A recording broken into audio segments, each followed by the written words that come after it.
Deputados retomam hoje debate sobre alterações no texto base da reforma da Previdência. Entre as mudanças já aprovadas estão a diminuição do tempo mínimo de contribuição, que passa a ser de 15 anos para mulheres e homens.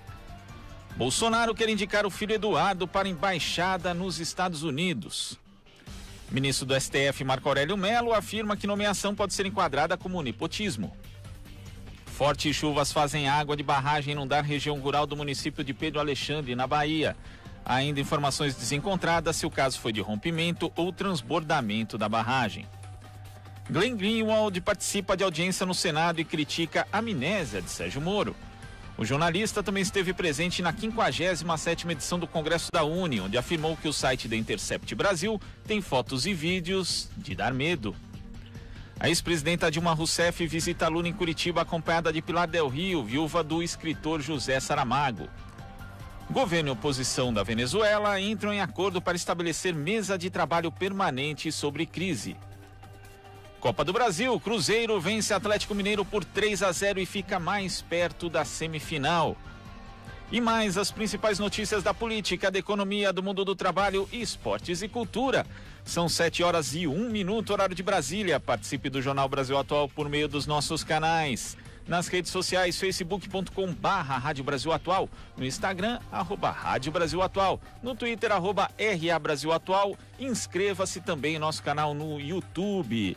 Acesse o nosso conteúdo no site radiobrasilatual.com.br e participe aqui do Jornal Brasil Atual também pelo WhatsApp, no número 11 96893 7672.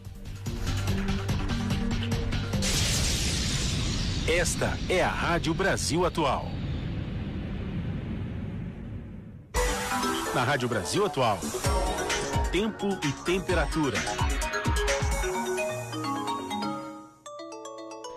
A sexta-feira começa com temperaturas baixas em todo o estado, mas que ao longo do dia vão aumentando, garantindo uma tarde de céu aberto e sol forte na Grande São Paulo. Os níveis de umidade relativa do ar permanecem baixos, podendo chegar a 20% no centro-oeste do estado. No final de semana, as temperaturas terão uma ligeira elevação e não há possibilidade de chuvas na Grande São Paulo e no litoral paulista. Os termômetros na capital paulista registram agora 11 graus e a máxima chega aos 24. São Bernardo do Campo tem 11 graus e a temperatura máxima prevista é de 24. A temperatura em Santos é de 14 graus e a máxima será de 24. Em Mogi das Cruzes, no momento, 9 graus, a máxima chega aos 21. Já em Catanduva e região, os termômetros marcam agora 13 graus e a temperatura máxima chegará aos 28. Na Rádio Brasil Atual, está na hora de dar o serviço. Agora são 7h03 e a CT registra 22 quilômetros de vias com lentidão na capital paulista. A pior região é a Zona Oeste, que tem 9 quilômetros de congestionamento, seguida da Zona Norte, que tem 8 quilômetros. Na Marginal Tietê, pista expressa, sentido Ayrton Senna, o trânsito não flui bem entre a ponte do Rio Tamanduateí até a ponte da Freguesia do Ó. Já na pista local da Marginal Tietê, também no sentido Ayrton Senna, o trânsito também complica entre a ponte da Casa Verde até a ponte Júlio de Mesquita Neto. E na ponte local, no sentido inverso da Castelo Branco, o trânsito não flui bem também entre a rodovia Castelo Branco até a ponte Nova Fepasa. De acordo com as informações oficiais, as linhas do metrô e da CPTM funcionam normalmente. No momento, exceção feita, como tem sido e vai continuar sendo até o dia 28 de julho, a linha 2 Verde, onde os trens operam com velocidade reduzida entre as estações Vila Madalena e Clínicas para obras de implantação de portas de plataforma. Já no sistema Anchieta Imigrante, tanto para subir quanto para descer pelas duas rodovias, a Imigrantes Anchieta, o tráfego é normal. Você sintoniza Rádio Brasil Atual. 102,7 Noroeste Paulista, 93,3 Litoral Paulista, 98,9 São Paulo. Agora são 7h05 e para você que acompanha a gente no YouTube, a gente sempre pede nesse horário da manhã para você dar o seu joinha, curtir e se não se inscreveu ainda nos canais do YouTube, da Rádio Brasil Atual e da TVT, ir lá e fazer a sua inscrição. E no dia da votação da reforma da Previdência na Câmara dos Deputados, na quarta-feira, o presidente da Câmara, Rodrigo Maia, ficou irritado com o protesto da deputada federal Fernanda Melchiona, do PSOL do Rio Grande do Sul, que apresentou ali uma capa da Constituição sendo corroída por ratos de brinquedo, fazendo ali uma alusão à própria votação da PEC 6 de 2019. E a gente conversou com Fernanda Melchiona a respeito disso e também sobre os impactos da reforma da Previdência. Fernanda, primeiro eu queria saber que avaliação você faz da aprovação em primeiro turno da reforma da Previdência e também de como foi todo esse processo na Câmara para chegar a essa votação.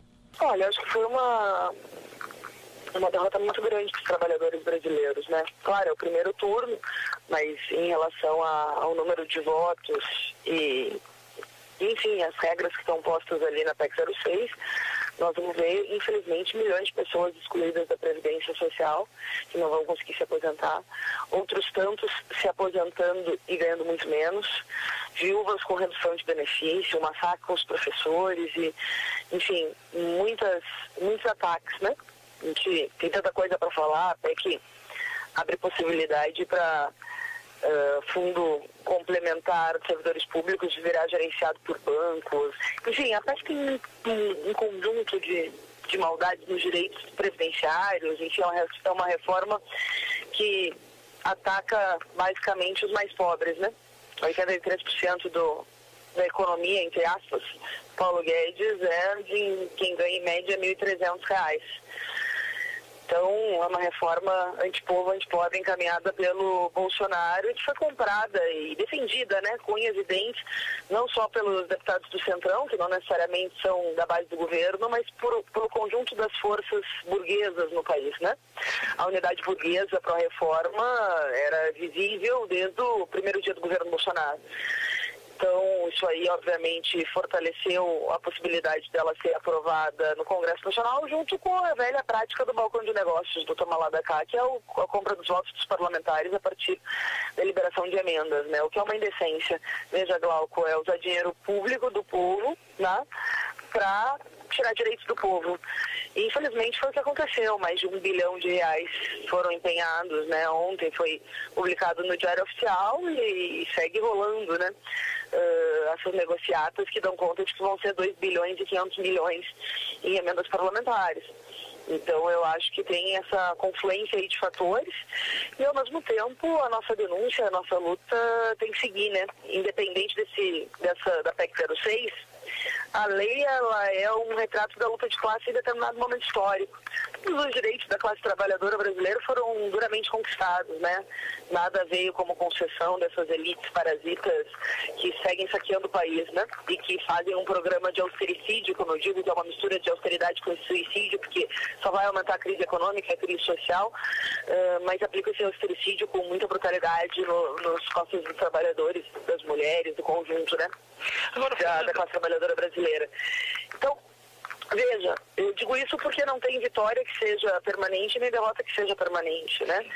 Nossa luta também tem que ser para alterar a correlação de esforço mais favorável aos trabalhadores e à juventude para tentar reverter essa PEC 06 agora ou no futuro, enfim, no sentido de ampliar a mobilização e a capacidade de luta da classe para tentar reverter isso, porque esta reforma é um ataque brutal à Constituição, ao capítulo da Seguridade da Previdência Social e significará, enfim, um desmonte e o aumento das desigualdades, o aumento de idosos em miserabilidade, o aumento de pessoas que não conseguirão acessar os benefícios e um rebaixamento global das aposentadorias brasileiras, né? A gente sabe que houve um esforço por parte de lideranças, movimentos, entidades, partidos para explicar à sociedade os males dessa reforma, mas parece que boa parte da sociedade ainda não entendeu. Como você vê isso?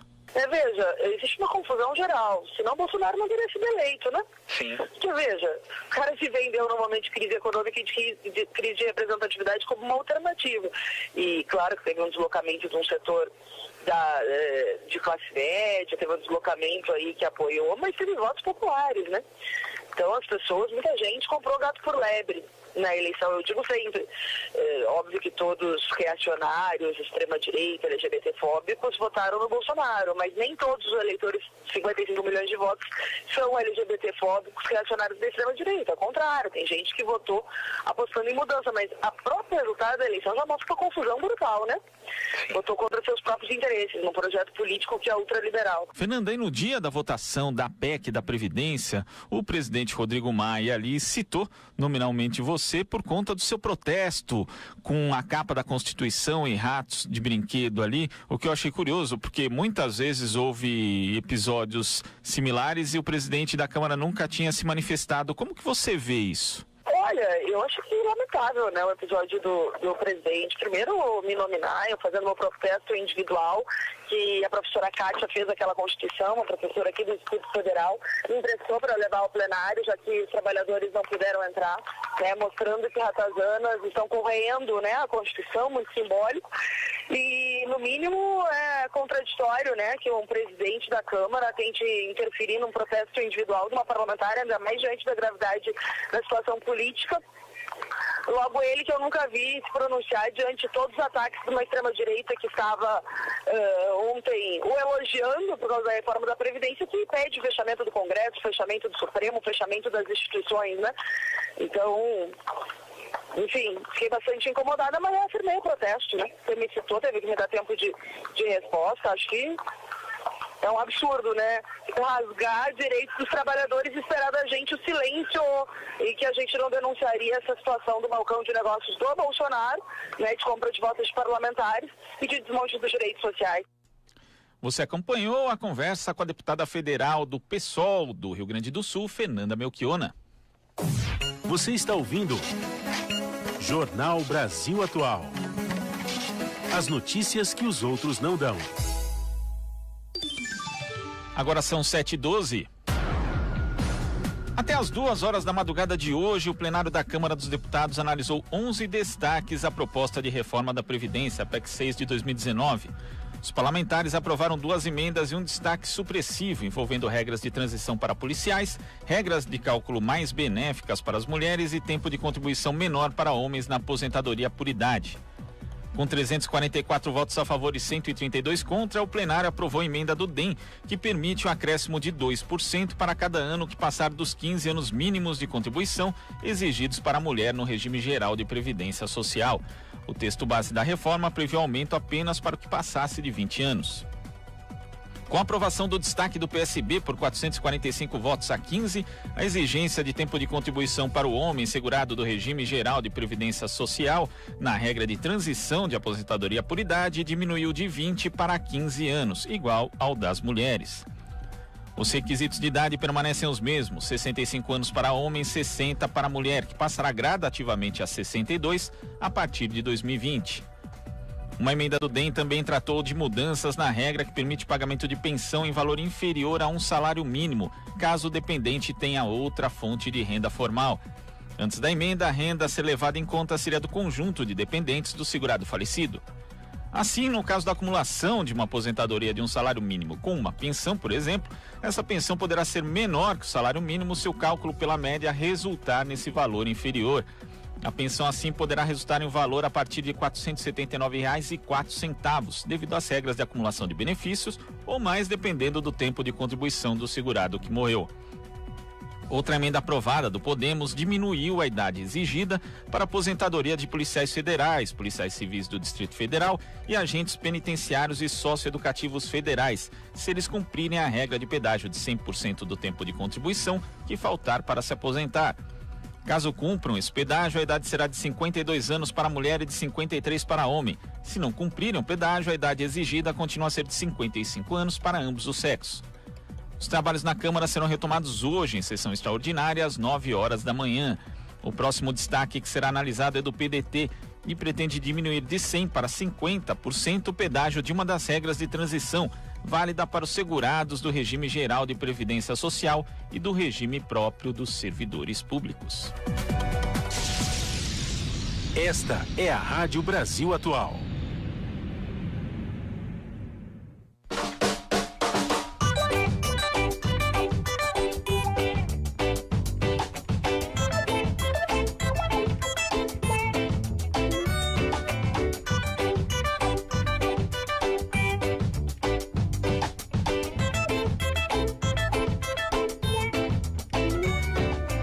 968937672. Participe lá no Zap e não deixe pra depois.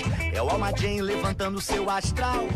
Na Rádio Brasil Atual, 968937672. Participe lá no Zap e não deixe pra depois. E nessa rádio todo mundo é igual.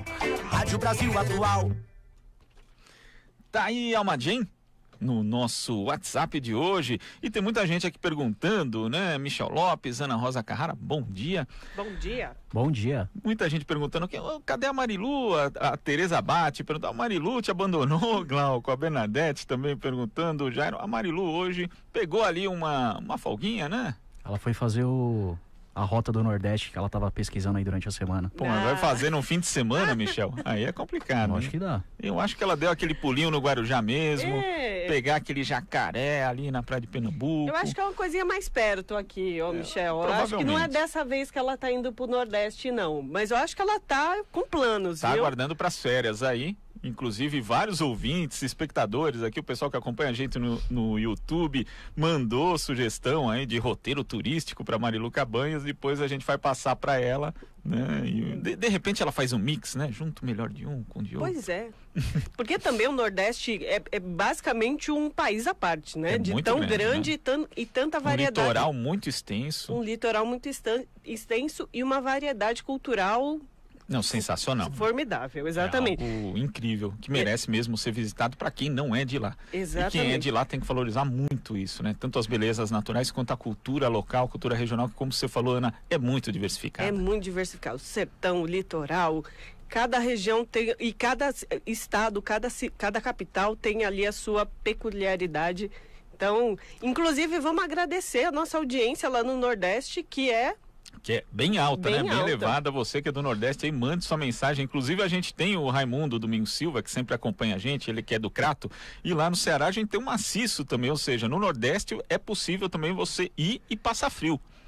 Exatamente, Tem ali as variações também de temperatura. Todo mundo acha que não, mas tem frio no Nordeste. Tem sim. Tem sim.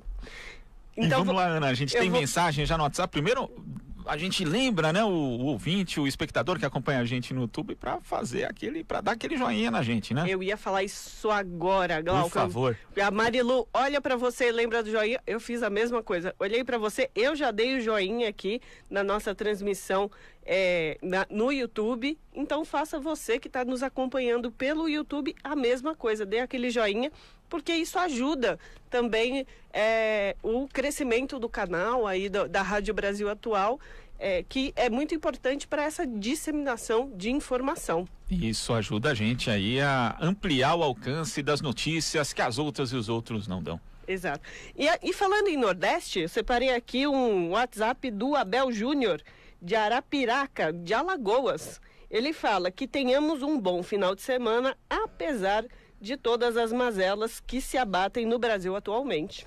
Tá aí o Abel, que sempre acompanha a gente lá de Arapiraca. Outro dia eu até perguntei, pô, Abel, quanto tempo aí Arapiraca de Maceió? Porque na minha cabeça era que era 1h30 ali, e são, acho que, se não me engano, 230 quilômetros ali, Michel. 230, talvez menos. O Abel vai dizer aqui de novo pra gente, mas é pertinho.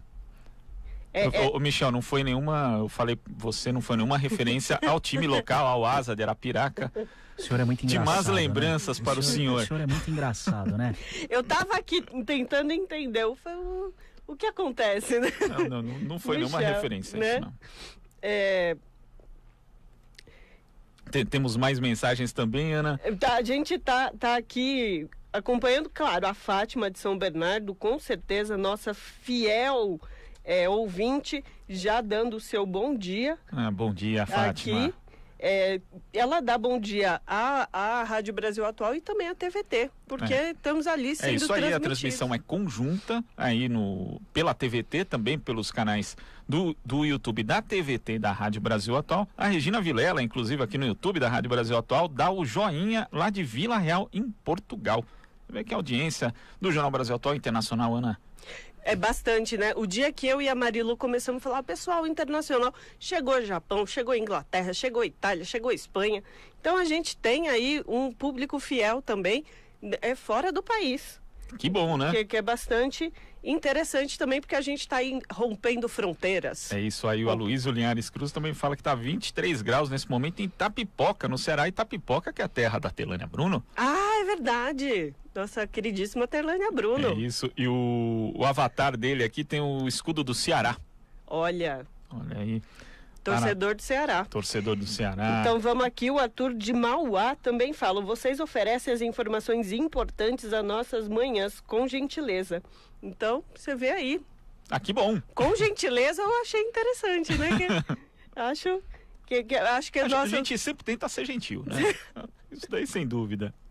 E os ouvintes, os espectadores também são muito gentis conosco, né? Olha, aproveitando, para você ver, o Abel está realmente na onda aqui, nos ouvindo, porque ele fala: Glauco, a distância de Arapiraca a Maceió é aproximadamente 130 quilômetros, 1h30.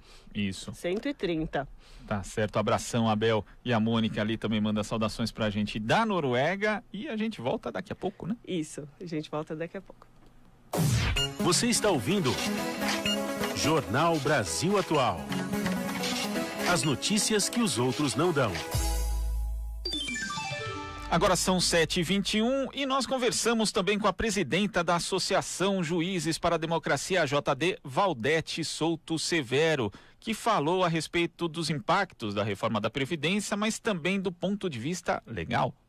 Valdete, primeiro eu queria saber a respeito da aprovação da reforma da Previdência na Câmara dos Deputados em primeiro turno. A JD já tinha emitido uma nota técnica dizendo que avaliava que a reforma era inconstitucional. Esse entendimento permanece. Sim, e assim, até a gente soltou assim, uma manifestaçãozinha hoje, porque sim, nós temos uma nota pública, temos uma nota técnica que mostra com fundamento a perversidade dessa reforma da Previdência. E assim, o que aconteceu ontem foi um golpe quase fatal para a democracia brasileira, por várias razões. Primeiro, porque os votos foram comprados. Assim, o governo prometeu liberar mais de 2 milhões de reais, 2 bilhões de reais, pelo menos é o que a imprensa noticiou, para emendas de parlamentares para que mudassem voto e votassem a favor da reforma. Quer dizer, qual é a reforma que importa para a sociedade, que não é discutida com a sociedade e que, para ser aprovada no Congresso, precisa de compra de votos? E como que se consegue não enquadrar isso como corrupção? Porque todo o discurso para eleger esse governo que aí está foi no sentido de que o brasileiro não aguenta mais corrupção, chega de corrupção. Não há nada mais corrupto do que comprar os votos para saquear a Previdência Pública, que é o que estão fazendo, para conseguir inserir no mercado brasileiro o mercado dos fundos de ações de pensão que só interessam para poucas grandes empresas. Então, a JB mantém integralmente a sua posição de ser contrária à PEC 6, e o que foi aprovado ontem foi o texto base, portanto, nenhuma das propostas de emenda ainda foi votada. Parece que a votação ia começar hoje, mas ainda não iniciou. E assim, todas as propostas de emenda, logo do mesmo jeito, são perfumaria, sabe? Mudam assim, às vezes elas até parecem deboche. Muda a idade de 55 para 53. Sabe? São mudanças assim muito periféricas. Qual é o centro, assim, o coração da reforma da Previdência? É instituir a possibilidade de previdência privada e, portanto, acabar com o regime de solidariedade, passar para um regime de capitalização, que significa dizer acabar com a seguridade social no Brasil, desatrelar os benefícios da atualização pelo salário mínimo, que significa dizer que daqui a 5, 6 anos as pessoas não vão conseguir se alimentar com o que receberem de benefícios, e dificultar o acesso a esses benefícios, especialmente a aposentadoria. Quer dizer, para uma aposentadoria integral, pelo texto da PEC 6, precisa ter 40 anos de contribuição e mais a idade mínima, né, que hoje está em 60 anos. Mas veja, pode mudar a idade mínima, pode botar 55, 53, 52. Qual é a brasileira ou brasileiro que trabalha na iniciativa privada que vai conseguir ter 40 anos de carteira assinada, sem nenhum período de despedida de desemprego, para poder ter o tempo de contribuição suficiente para se aposentar? Ninguém. Então, significa simplesmente impedir a aposentadoria, o que tem por consequência as pessoas não se retirarem do mercado de trabalho e, portanto, não abrir vaga para os jovens que estão chegando no mercado de trabalho, e retirar dinheiro de circulação, porque vai reduzir a capacidade de consumo. Então, veja, não tem aspecto. E assim, ver a comemoração do Rodrigo Maia sobre isso, ver aqueles parlamentares aplaudindo esse verdadeiro saque a quem depende do trabalho para sobreviver, dá uma tristeza infinita. Não é novidade, sabe? Não é nada assim que espante, porque essa lógica de exceção já está instaurada no Brasil há pelo menos 3 anos. E nós já vimos um episódio dantesco como esse acontecer na sessão que decidiu pelo impeachment da presidenta Dilma. Quer dizer, nós já vimos o que aconteceu durante o processo eleitoral de 2018, que foi um processo completamente viciado, porque o principal candidato de oposição foi retirado do páreo, porque foram vazadas informações que não podiam ser vazadas, porque impediram o voto de 3 milhões de pessoas do Norte e Nordeste com um recadastramento que ninguém foi devidamente avisado de que tinha que fazer, com as fake news, enfim, um processo completamente viciado. Então a gente está vivendo, desde 2016, uma lógica de exceção. O que aconteceu ontem na Câmara dos Deputados, nesse sentido, não espanta, mas sem dúvida nenhuma entristece muito, porque nós estamos sendo nocauteados de todos os lados. Para teres uma ideia, ontem acontece isso em relação ao texto base da PEC 6, e hoje pela manhã o Senado Federal aprova o relatório da MP 881, que é tão nociva quanto, ou quase tão nociva quanto a reforma da Previdência, porque altera dispositivos da CLT, do Código Civil, e tenta instituir, veja só, por medida provisória, uma declaração de princípios de liberdade econômica que é praticamente rasgar toda a parte inicial de princípios da Constituição Federal. Então, tem um dispositivo lá que chega a dizer que a CLT não vai se aplicar para determinados trabalhadores. Institui a carteira de trabalho digital, que na verdade é um jeito de fazer valer a tal carteira verde e amarela que foi promessa de campanha do atual governo. Então, é desmanche de todos os lados. O processo de inclusão que nós estamos vivendo faz com que a gente hoje possa afirmar que a Constituição está lá, írida, valendo para todos os efeitos, mas que na prática já não existe mais, porque está sendo rasgado todos os dias por decisões que, infelizmente, vêm de todas as esferas do poder. Valdete, em relação à Previdência, a gente pode dizer que esse ataque começou lá atrás, primeiro com a reforma trabalhista, que aumentou a precarização do trabalho no Brasil, diminuindo, consequentemente, a contribuição para a Previdência, passando pela Operação Pente Fino do governo Michel Temer, que agora foi consolidada e incrementada no governo Bolsonaro, impedindo o acesso das pessoas a diversos benefícios da Previdência Social. Ou seja, daqui a pouco a gente vai ter uma Previdência Social inviabilizada. Exatamente, e veja que é um ataque que demonstra, inclusive, a incoerência do discurso, porque a reforma trabalhista retirou base contributiva para a Previdência, como tu bem disseste. Então, assim, se é preciso mais aporte financeiro para a Previdência ser viável, a reforma trabalhista não faz nenhum sentido, quando ela tira aporte para a Previdência. Por outro lado, quando tu aumenta a jornada, reduz salário, permite atividade insalubre até para gestante, o adoecimento no ambiente de trabalho cresce. É evidente, não precisa ser gênio para saber que se as pessoas podem trabalhar 12 horas por dia sem ter intervalo, que é uma das coisas que a reforma diz, essas pessoas vão adoecer. Vão precisar recorrer muito mais à Previdência Social. Então, veja, a reforma trabalhista é toda no sentido de acabar acarretando maior demanda à Previdência. E aí vem uma reforma da Previdência que praticamente impede o acesso aos benefícios. Essa medida provisória, que foi transformada em lei já pelo governo Bolsonaro, já faz uma reforma da Previdência em alguns aspectos, já cria algumas dificuldades para o acesso aos benefícios.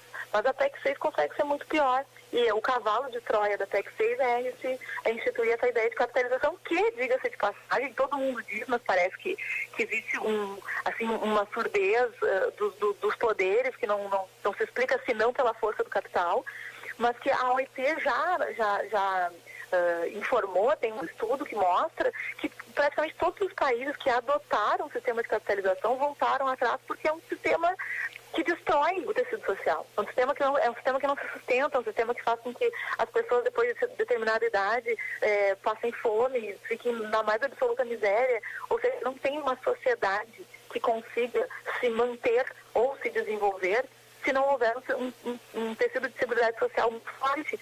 É só a gente olhar para os exemplos que as pessoas gostam tanto de citar em outros casos, né? Olha para a Alemanha, para qualquer país desenvolvido tem uma seguridade social forte, porque se sabe que sem isso não há como fazer circular a riqueza, não há como, portanto, ter consumo e não há economia que se sustente. Em relação a esse aspecto da saúde do trabalhador que você menciona, Valdete, muitos parlamentares votaram dizendo que, na verdade, a Previdência Social retirava dinheiro da saúde e da educação, e com a reforma seria possível realocar esses recursos. Mas tem justamente esse ponto que você tocou, já que o trabalhador, se ele for trabalhar mais ainda do que ele já trabalha, estendendo aí seu tempo, às vezes, muitas vezes aqui no Brasil em condições precárias, a sua saúde vai ficar prejudicada. E também no que diz respeito à educação, a gente precisa lembrar que boa parte dos benefícios da Previdência Social garantem aí que crianças não trabalhem, que elas tenham acesso à educação.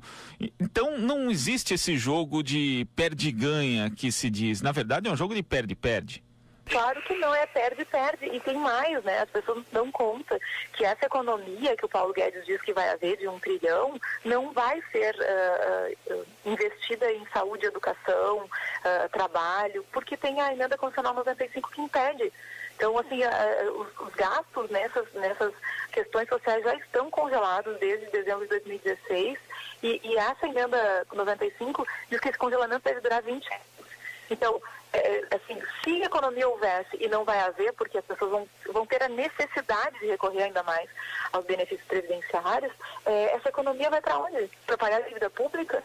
Para financiar a recuperação judicial de grandes empresas, para ajudar os bancos que quebram? Sabe, tem uma lógica completamente predatória da perspectiva de soberania mesmo, de nação. Isso é o que mais assusta.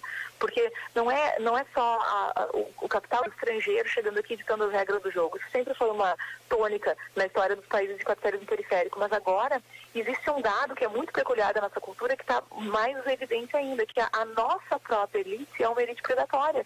Ela age como se o Brasil não pertencesse aos brasileiros. Como se o Brasil fosse um campo de onde se chegasse para extrair tudo que dá e depois ir embora e fazer terra arrasada. Porque não há outra forma de justificar a defesa de determinados setores da sociedade para uma destruição do sistema de seguridade, como é proposto nessa PEC 6.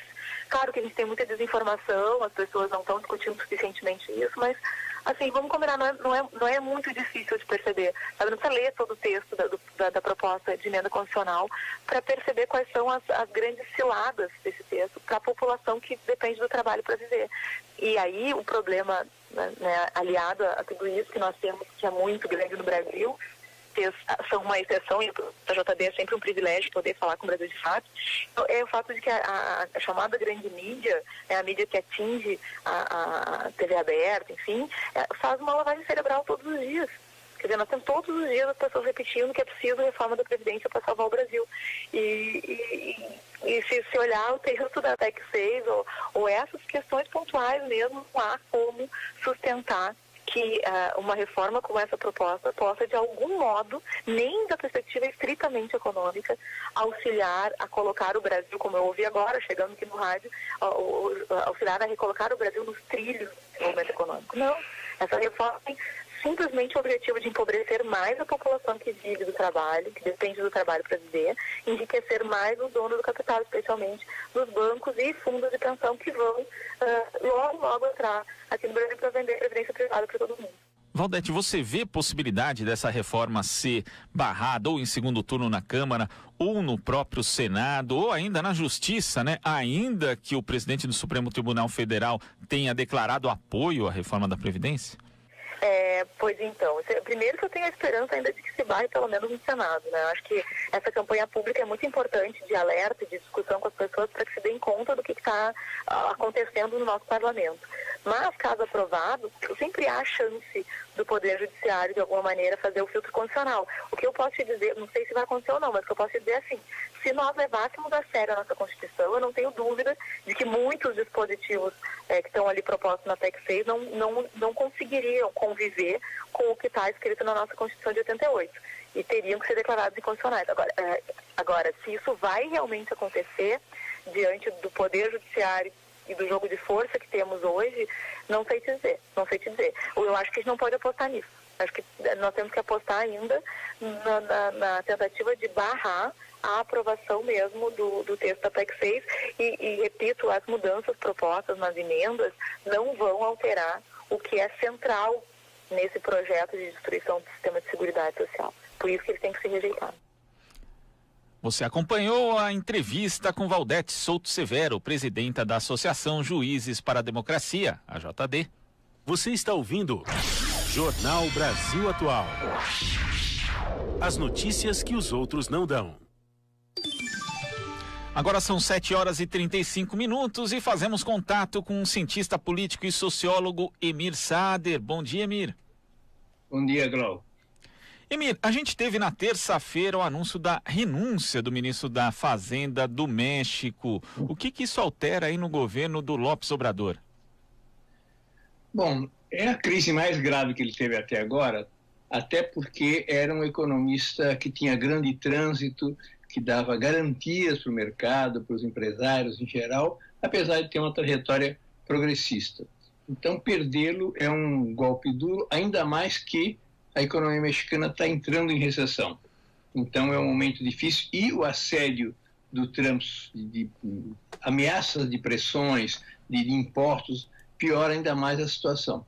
Não fica muito claro a razão dele sair. Ele disse que se estava tomando medidas sem fundamento, que o governo estava nomeando gente desqualificada. Quer dizer, na prática, atribuições dele que ele considerava que estavam sendo violadas. O governo López Obrador tem a ideia de moralização, e parte da moralização é corte de recursos que ele considera que são desnecessários, o que está afetando a muitos setores, inclusive setores fundamentais como a educação. Então, ele está fazendo, na prática, um ajuste nesse começo de governo e cria atrito com vários setores, inclusive com o Ursua. Ele colocou o segundo do Ursua, como que para dar a ideia de que vai haver continuidade nas medidas que vão ser tomadas, mas, na verdade, é um chacoalhão num momento ruim para o governo, é o pior problema que o governo enfrentou desde que tomou posse. Quer dizer, de fato, abre-se ali uma ferida, então, no governo, né? E será que a mesma política econômica vai continuar com o vice-ministro assumindo? Provavelmente, mas na verdade ele precisa recuperar agora o prestígio, a confiança, né? Porque um cara tão importante como o Ursua, de repente sai do governo, dizendo inclusive que há interesses criados que estão prevalecendo sobre medidas econômicas que o governo devia tomar.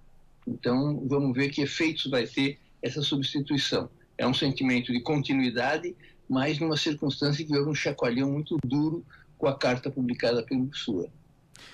E outro fato que chamou a atenção também aí na América do Norte é a justiça tem pedido Donald Trump de deletar, bloquear seguidores no seu Twitter. Quer dizer, é um golpe aí para o presidente que gosta de passar muito tempo, inclusive, nessa rede social, né? Deixa eu completar a observação sobre o México. Está tramitando no Congresso uma medida pela qual quem participar de governo terá que ficar 10 anos sem assumir cargos em empresas privadas. Não é só essa coisa daqui 6, 8, 10 anos. Vamos ver que efeitos vai ter. Quer dizer, uma quarentena ampliada, né? No caso do Trump, ele considera que o Twitter é dele, mas ele atua como presidente da República. Toma medidas, nomeia, desnomeia e tudo mais, e ao mesmo tempo, então, ele deleta quem não gosta que intervenha. Então, o judiciário considerou que o Twitter dele faz parte do governo dele. É quase que um Twitter oficial. E nessa qualidade ele não tem o direito de excluir ninguém. É um espaço que tem que ser democrático. Ele está muito chateado com isso, mas não pode, na verdade, fazer nada, porque o judiciário tem razão de dizer que ele governa através do Twitter, não? Então, é um chamado de atenção importante. Ao mesmo tempo, o Trump tentou excluir do censo do ano que vem, nós também estamos vivendo esses problemas, ele quis incluir a consulta sobre se a pessoa é cidadão norte-americano ou não, o que se considera alguma coisa discriminatório com os imigrantes. Ele quer justamente localizar o tamanho dos imigrantes e provavelmente tomar uma posição contra eles, né? Então, ele diz que vai tentar fazer isso através de outros mecanismos, mas na realidade isso ele não conseguiu fazer. Até porque já está impresso os mecanismos de consulta do censo do ano que vem. E é interessante também, né, Emir, a gente fazer um paralelo aqui com a situação do presidente Jair Bolsonaro, porque ele também utiliza muito o Twitter e já fez, inclusive, anúncios oficiais por meio dessa rede social. Teve ministro que teve o nome anunciado ali e o Jair Bolsonaro também bloqueia pessoas e bloqueia, pior ainda, jornalistas, né? Ou seja, na prática, se você toma o seu perfil no Twitter como um perfil que você faz, inclusive, anúncios oficiais da presidência da República e você bloqueia jornalistas, isso também fere a liberdade de imprensa. É a confusão entre o público e o privado. Ele te dá o direito de falar o que bem entender, mas faz anúncios públicos oficiais de medidas do governo, de posturas, de avaliações. Então, seria passível de ser submetido a essa mesma medida tomada pelo judiciário norte-americano. Agora, por falar em Bolsonaro, Emir, ele cogita nomear o filho, Eduardo, embaixador do Brasil nos Estados Unidos. Como que você vê isso, Emir? Pois é, para começar, é nepotismo aberto. As duas razões que ele mencionou para nomear o filho são débeis. Uma delas até é irreal. Falou, ele sabe falar inglês, não é verdade, ele fala um inglês macarrônico, como o do Sérgio Moro. Segundo lugar, ele é amigo dos filhos do presidente dos Estados Unidos, como se isso fosse razões para a nomeação do cargo diplomático mais importante no exterior. É claramente uma sinecura, uma boca para o filho, legitimar o filho, que tem que renunciar ao seu mandato parlamentar, mas já apareceu até parlamentar dizendo que vai tentar fazer uma PEC para que ele possa assumir os dois cargos. Agora, é péssimo, até porque vem no marco de uma virada ideológica extremamente conservadora que o governo está anunciando. As posições que o governo vai defender nas Nações Unidas são as mais conservadoras possíveis, né? Não defende mais o direito de nenhuma das minorias, né? LGBT, nada disso, mulheres. Ele se distancia do consenso internacional sobre os direitos humanos, deixando totalmente marginalizado o tema. Ele decide que não vai participar das investigações sobre a repressão de um governo extremamente conservador nas Filipinas, do Duterte, considerando que não é um problema dele. Ele se soma aos governos muçulmanos mais reacionários em relação a temas fundamentais de direitos humanos. Então faz parte desse pacote. O filho dele cabe perfeitamente para defender essas coisas que ele está dizendo. Agora, como se disse já no artigo, é um marqueteiro, um agitador de políticas conservadoras, não tem nada da responsabilidade que significa as relações com os Estados Unidos, né? Vamos ver o que vai acontecer agora. Ele entrou numa sinuca, porque agora ele está comprometido com manter a nomeação. E se ele retroceder, significa uma fraqueza e uma desautorização do filho, coisa que é a última coisa que ele gostaria de fazer. Ele já disse que foi graças ao Carlos que ele ganhou a eleição, porque o Carlos é quem é responsável pelo WhatsApp. São as pessoas que ele considera de confiança absoluta, que estão todo o tempo no ouvido dele, dizendo que querem que ele saia do Twitter, para que ele não tenha relação direta com o povo, etc. Tal. Aqueles que ficam denunciando que tal ou qual ministro, ou auxiliar, ou parlamentar está traindo ele. Então ele tem um compromisso muito forte com os filhos. E se ele mantiver, vai ser mais uma tragédia na política exterior brasileira. Um cargo que vai ter muita exibição pública, né? Se ele retroceder, vai mostrar que uma arbitrariedade dele não conseguiu manter. É um absurdo para um cargo desse nomear um filho, na verdade por ser filho, né? Era considerado um ministro das Relações Exteriores paralelo pelas atitudes arbitrárias que ele foi tomando, independentemente do Araújo, do Itamaraty. Agora ele quer formalizar isso. Apareceu a ideia dele, achou uma boa ideia, quer colocar em prática, né? E, além do mais, tem que passar pelo Senado. O presidente do Senado falou que o Senado não vai se opor. Vamos ver se efetivamente vai acontecer isso. Mas é mais um espanto de medida absurda desse governo que não tem ideia do que é governar o país, do que é defender os interesses do Brasil diante de um país importante como são os Estados Unidos.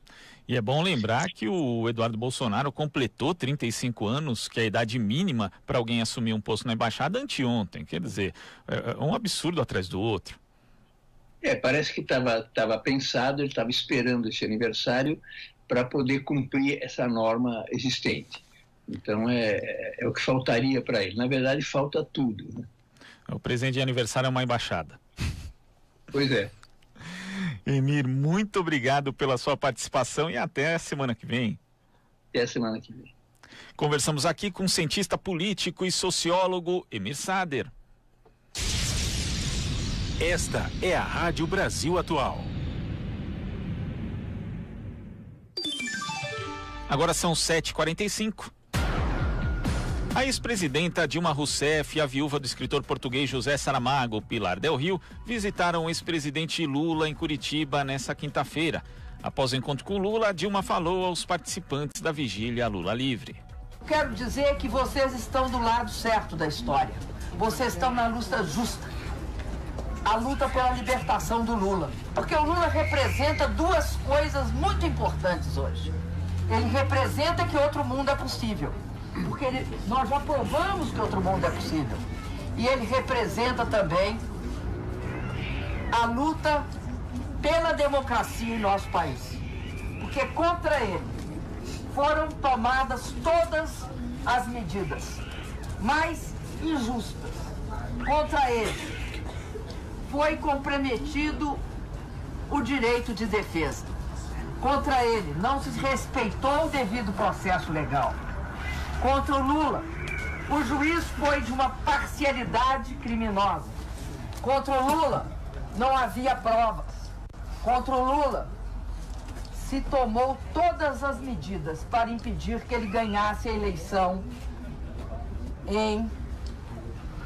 em 2018. E vocês sabem disso. Nós estávamos aqui quando ficou claro que eles impediriam que o Lula fosse candidato.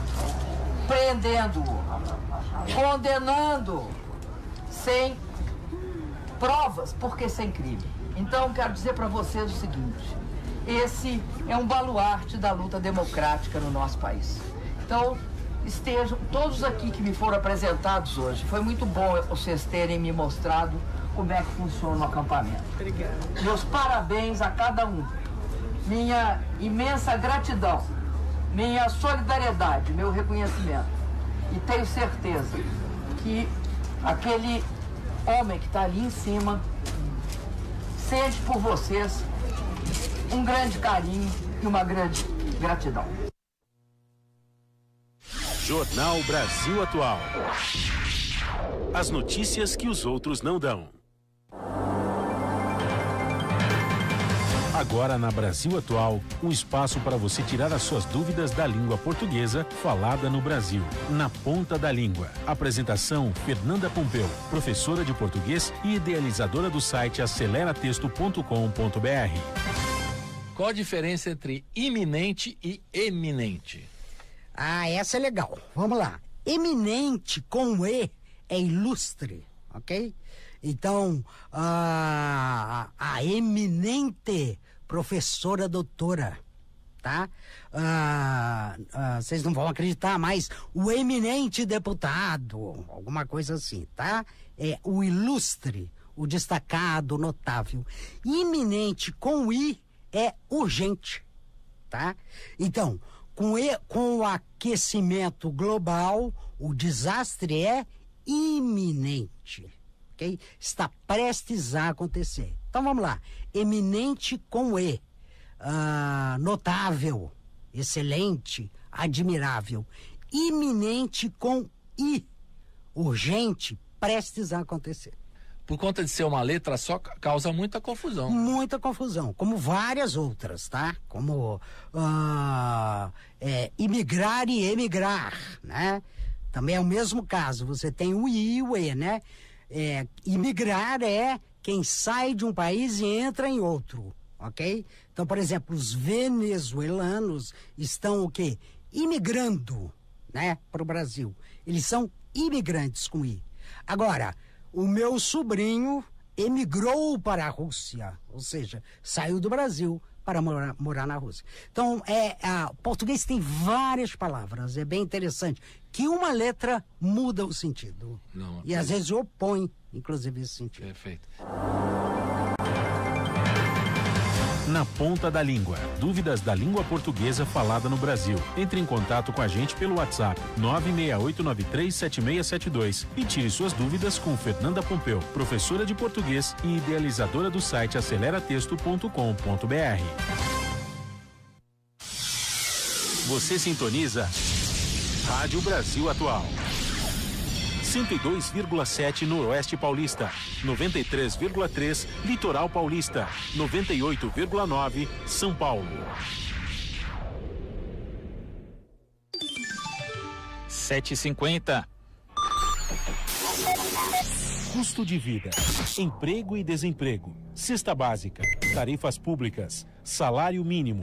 Agora, na Brasil Atual, a análise do DIEESE. E nós fazemos contato agora com Fausto Augusto Júnior, coordenador de educação do DIEESE. Bom dia, Fausto. Alô, Fausto? Alô, bom dia, Glauco. Bom dia.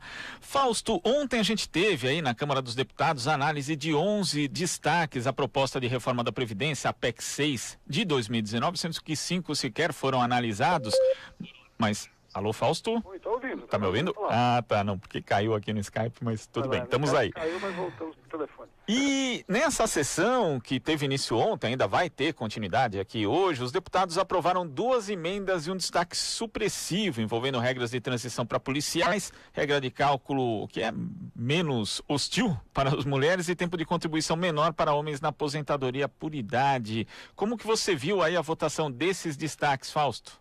Bem, Glauco, agora no embate que nós temos com a reforma da Previdência é o momento das pequenas vitórias. Ontem foi um dia importante. Foi um dia importante porque foi conquistada a possibilidade da mulher atingir o 100% da média. E esse 100% da média ser atingido com 35 anos. É diferente do que nós temos hoje, mas é melhor do que estava previsto no relatório aprovado no dia anterior. E como uma vitória aí da oposição, foi importante a conquista de que o trabalhador homem pudesse adquirir o benefício mínimo com 15 anos. Eu acho que isso é uma coisa que está colocada, que altera sensivelmente uma das pautas que o movimento sindical falava e que foi sido discutido, que um conjunto de trabalhadores tem muita dificuldade para atingir os 20 anos de contribuição. Quer dizer, então a redução do período mínimo para adquirir o benefício de 20 para 15 anos, aí já para homens e mulheres, esta foi uma mudança fundamental.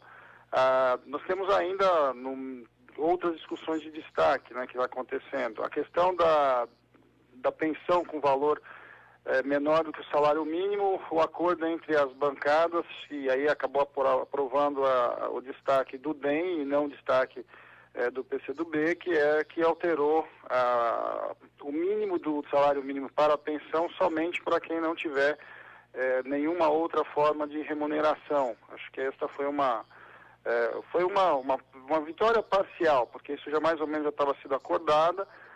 O destaque do Partido Comunista pretendia que isso valesse, independente da pessoa ter ou não outra renda, e acabou limitado só para quem não tem nenhuma outra renda. Mas, como a gente tem visto, são pequenas vitórias que vamos dizer assim, não é que vão melhorando, mas vão atenuando problemas criados a partir da reforma. Então, assim, e nós vamos ter alguns outros embates ainda, né? Tem questão de professores, tem algumas coisas nesses outros destaques que nós não sabemos se vai votar hoje.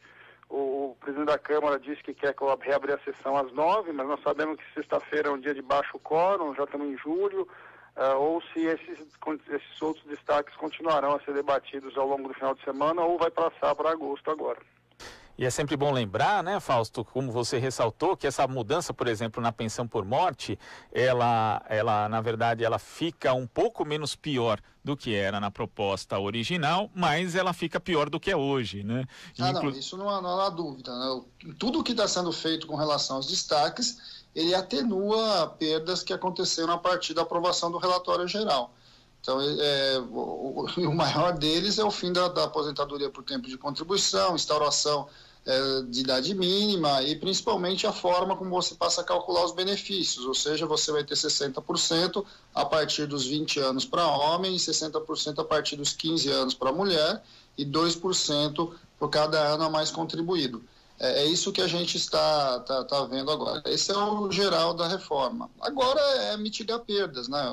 A possibilidade que você tem nos destaques é ir mitigando perda, fazendo emendas a uma reforma que já foi aprovada em primeiro turno.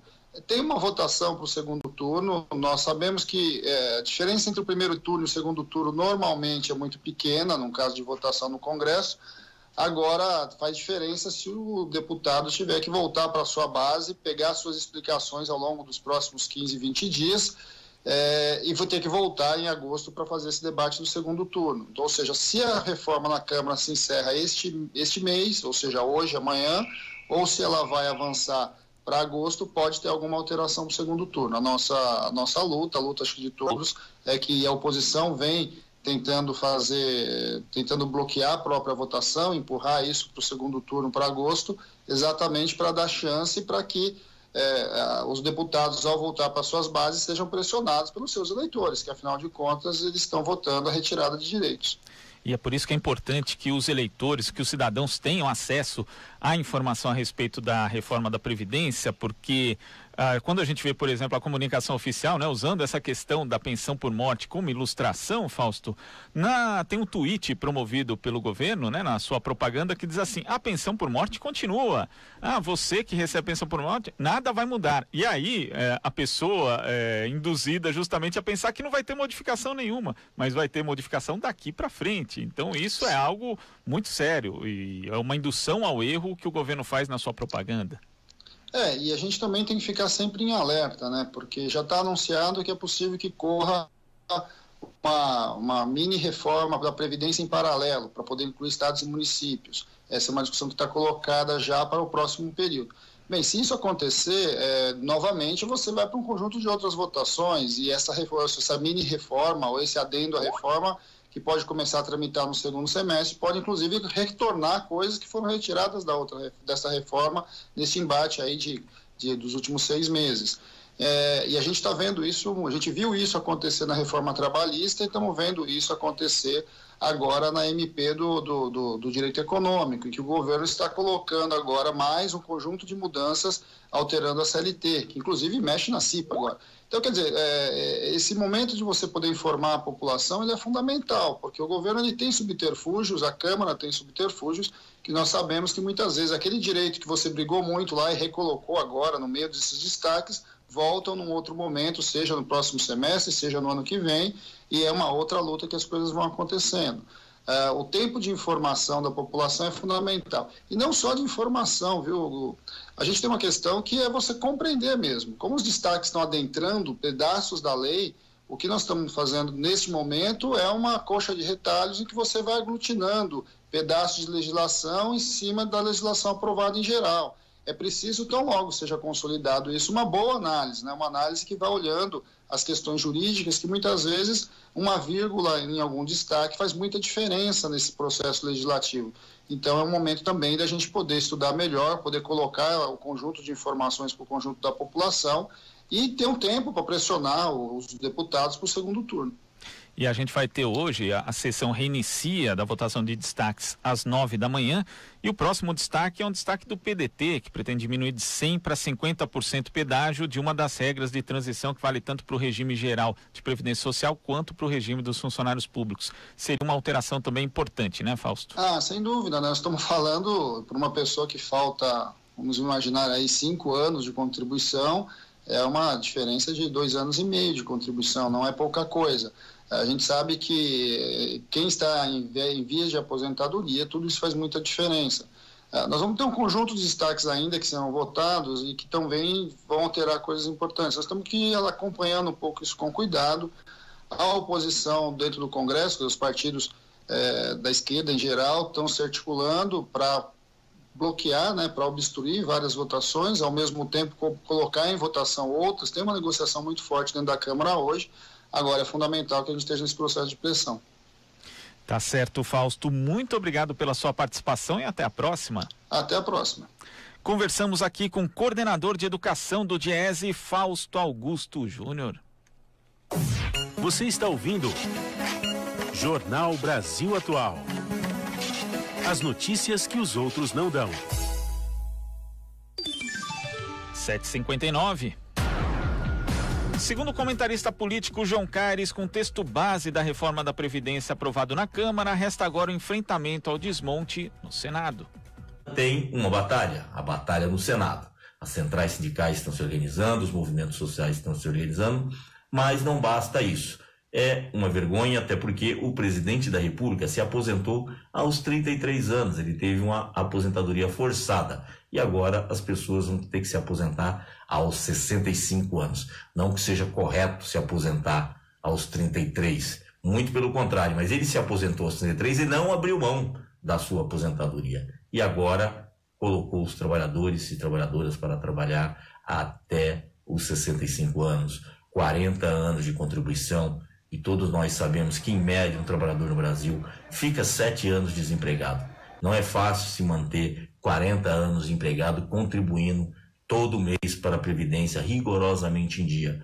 Então, é isso. Foi, na minha opinião, uma grande perda para a população brasileira, em especial os 99% da população. A classe média também perdeu, não foram só os pobres, a classe média também perdeu, porque quem ganha R$ 5.800 já está dentro da classe média. Então, uma grande perda para a maioria da população. Discussão essa, como disse ontem, deveria ser discutida amplamente, com mais prazo, com direito ao contraditório, onde os especialistas com várias visões apontassem realmente o que deveria ser feito, e não o que foi feito a toque de caixa, de fato, comprando deputados com emendas parlamentares, e vamos jogar a população brasileira na miséria, como tem acontecido em vários outros países. Basta pesquisar.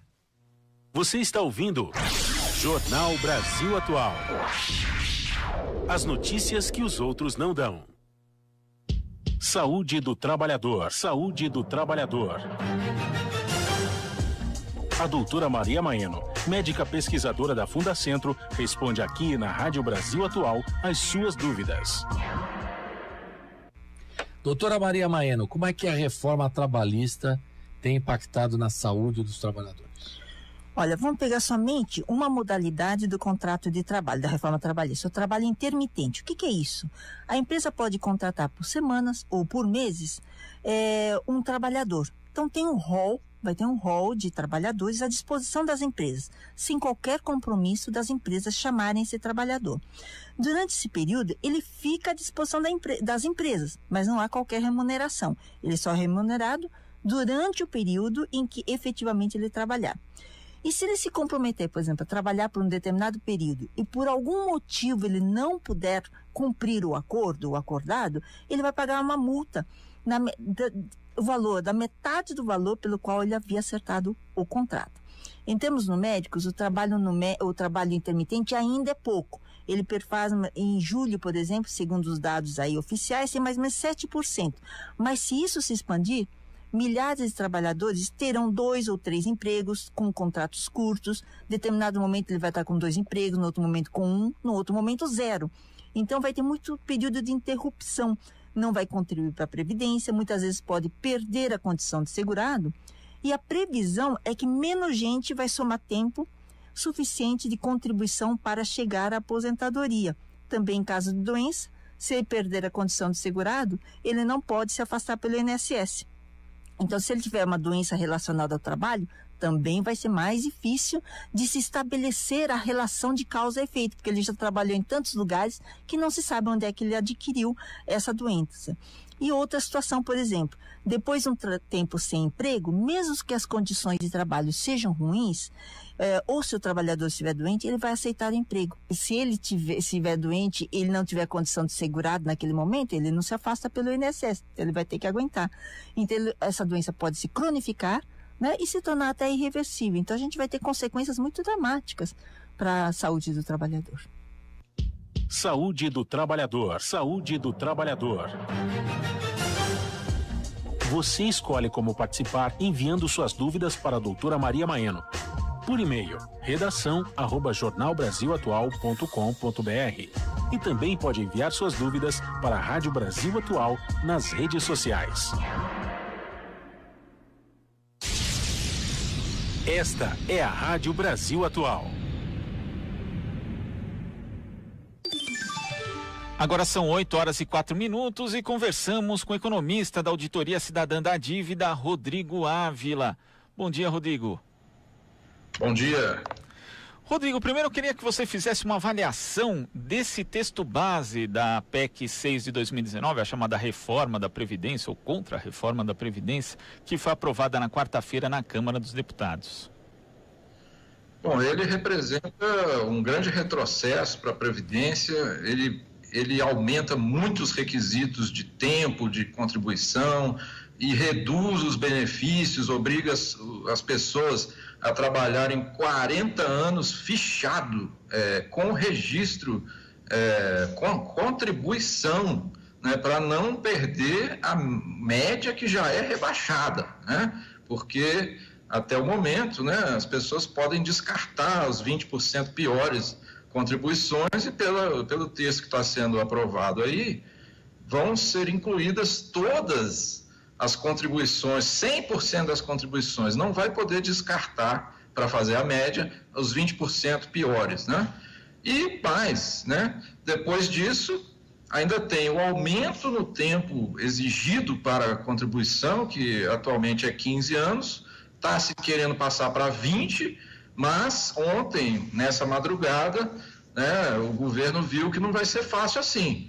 Né, já se mudou para 15 anos de novo, ou seja, o governo vai ter que se rearticular para tentar passar a proposta dele. Agora, a questão da redução do benefício, que é a questão muito grave, né, que afeta a todos, inclusive os que já estão trabalhando, né, isso aí vai ser alvo também de um destaque, vai ser alvo de uma tentativa de alteração lá também no plenário, porque é um absurdo, né? Se exigir 40 anos de contribuição para a pessoa não ter, não é para ganhar mais não, é para não perder a média que já vai ser muito rebaixada, porque não vai descartar as 20% piores contribuições.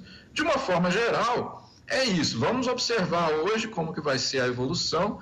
O governo está com muita dificuldade de votar os destaques, né, que são as alterações no texto, que já está perdendo muitos itens lá, fazendo várias manobras para tentar impedir a votação desses destaques, manobras absurdas, né, mostrando o caráter ilegítimo dessa votação, né, manobras totalmente espúrias no plenário para não votar. É impressionante isso, eles não querem votar, né, não, porque se vai à votação, eles perdem o destaque, né? Então é importante a gente mostrar isso que está acontecendo, né? Esses dois pontos que eu falei são apenas os principais, né? Essa reforma é muito ampla, né? Tem vários outros itens, redução nas pensões, muitos outros que a gente pode avaliar também. Isso é importante também, né? Porque quando vai a votação destaque, fica bastante explícito para as pessoas o que aquilo está dizendo. Se a reforma da Previdência, ela foi, na verdade, muito nebulosa para a maior parte da população que não soube dos efeitos dela e não sabe ainda, mas quando você vota um destaque, por exemplo, o que foi rejeitado na noite da votação, aquele que beneficiava a categoria dos professores, e as pessoas votam contra, os parlamentares votam contra, isso fica evidente, né? Então, quer dizer, a votação dos destaques também deixa um pouquinho mais explícitos aí os objetivos da reforma. E houve uma manobra também espúria naquele destaque, né? Porque aquele destaque ali, ele exigia que os favoráveis aos professores colocassem 308 votos favoráveis, e estava se chegando a esse valor. E aí o Rodrigo Maia encerrou a votação, ou seja, uma grande manipulação que está acontecendo ali. E por outro lado, quando é destaque que o governo é que tem que colocar 308 votos para manter o texto dele, aí eles fazem uma emenda aglutinativa para tentar dizer que aquele destaque está prejudicado. Ou seja, é tudo manipulação, tudo jogo de cena, né? Mas mesmo assim, o governo está com muita dificuldade. Ontem, né, teve uma derrota importante, que foi, né, nessa madrugada voltar aos 15 anos, né? Não aumentar para 20 anos, né, de contribuição. Agora, vamos ver exatamente como que está no texto isso, porque, né, essas coisas são importantes ver exatamente como que é o texto que foi votado lá, né? Mas pelo que tem sido divulgado, né, pelo que eu ouvi na sessão plenária, parece que o governo está com muita dificuldade de votar esses destaques. É óbvio, né, que o governo vai tentar votar o segundo turno, está dizendo que está querendo votar o segundo turno hoje e tal, mas eu não sei não, viu? Eles estão perdendo, cada destaque é uma luta para eles e várias manobras de tentar não votar, né? Ou seja, eu quero ver, vai ter destaque aí, por exemplo, para suprimir o fim do abono para quem ganha até cerca de R$ 1.300, né? E esse destaque é supressivo, ou seja, o governo é que vai ter que colocar 308 votos para manter o fim do abono, que é um absurdo, né? A pessoa ganha nem 2 salários mínimos e vai perder um abono, que é 1 salário mínimo por ano, ou seja, é uma grande mentira que essa reforma vai combater privilégio, né? Está combatendo os mais pobres, né? Vai ter destaque supressivo também para acabar com aquela regra de 40 anos para não ter perda da média que já é rebaixada, ou seja, vamos ver se o governo não vai fazer nenhuma manobra para evitar a votação desses destaques, porque eu vi ontem, né, o governo apresentando, partidos do governo apresentando as tais emendas aglutinativas, né, que pega grande parte do texto, pega vários temas diferentes, para dizer que isso aqui tratou desse tema, então esse destaque está prejudicado, mas nem trata daquele item exatamente, ele só fala alguma coisa que não tem nada a ver com aquele item específico. É só manobra regimental, né, mostrando que, na prática, o governo não tem voto. Ele fica fazendo aquilo ali para evitar a votação de destaque supressivo que obrigaria o governo a colocar 308 votos, né? Então, para evitar isso, o governo faz uso dessas manobras absurdas, fora essas que a gente já viu, né? Emendas parlamentares, dinheiro, né? Tudo isso que está ocorrendo, que já foi colocado aqui na reportagem anterior, né?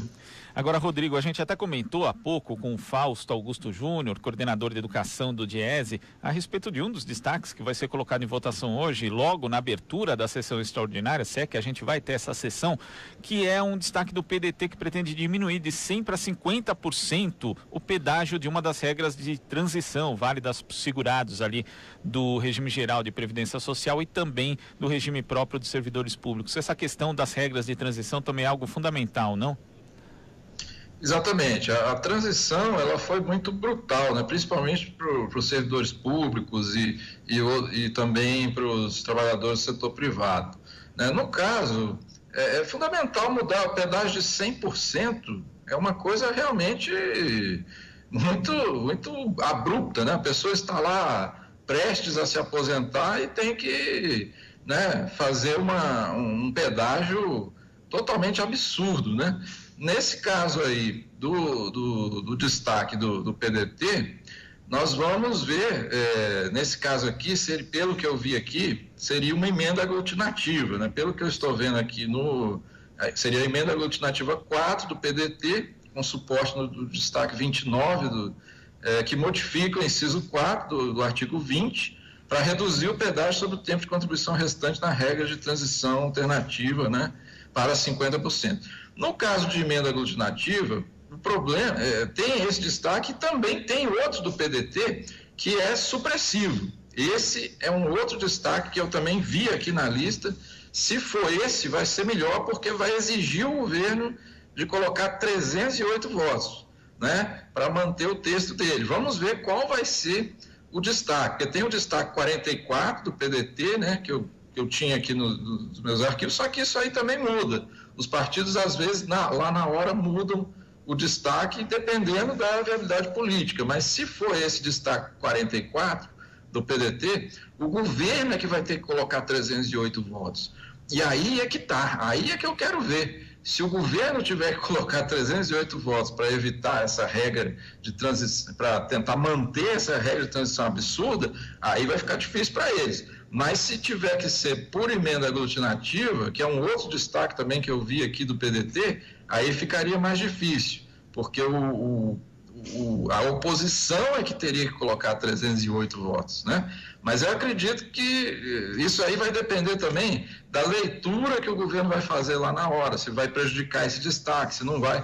Eu acredito que é possível vencer. Ontem nós já vimos que, né, foi derrubado um grande item da reforma, um grande item que prejudica principalmente os mais pobres, que não tinham condição de contribuir por 20 anos fichado, né? Então, Vamos ver agora qual vai ser a votação, se vai ser a emenda aglutinativa ou se vai ser o destaque supressivo. No caso do destaque supressivo, o governo é que tem que colocar 308 votos para manter a regra absurda atual. Nesse caso, vai ficar mais difícil para o governo.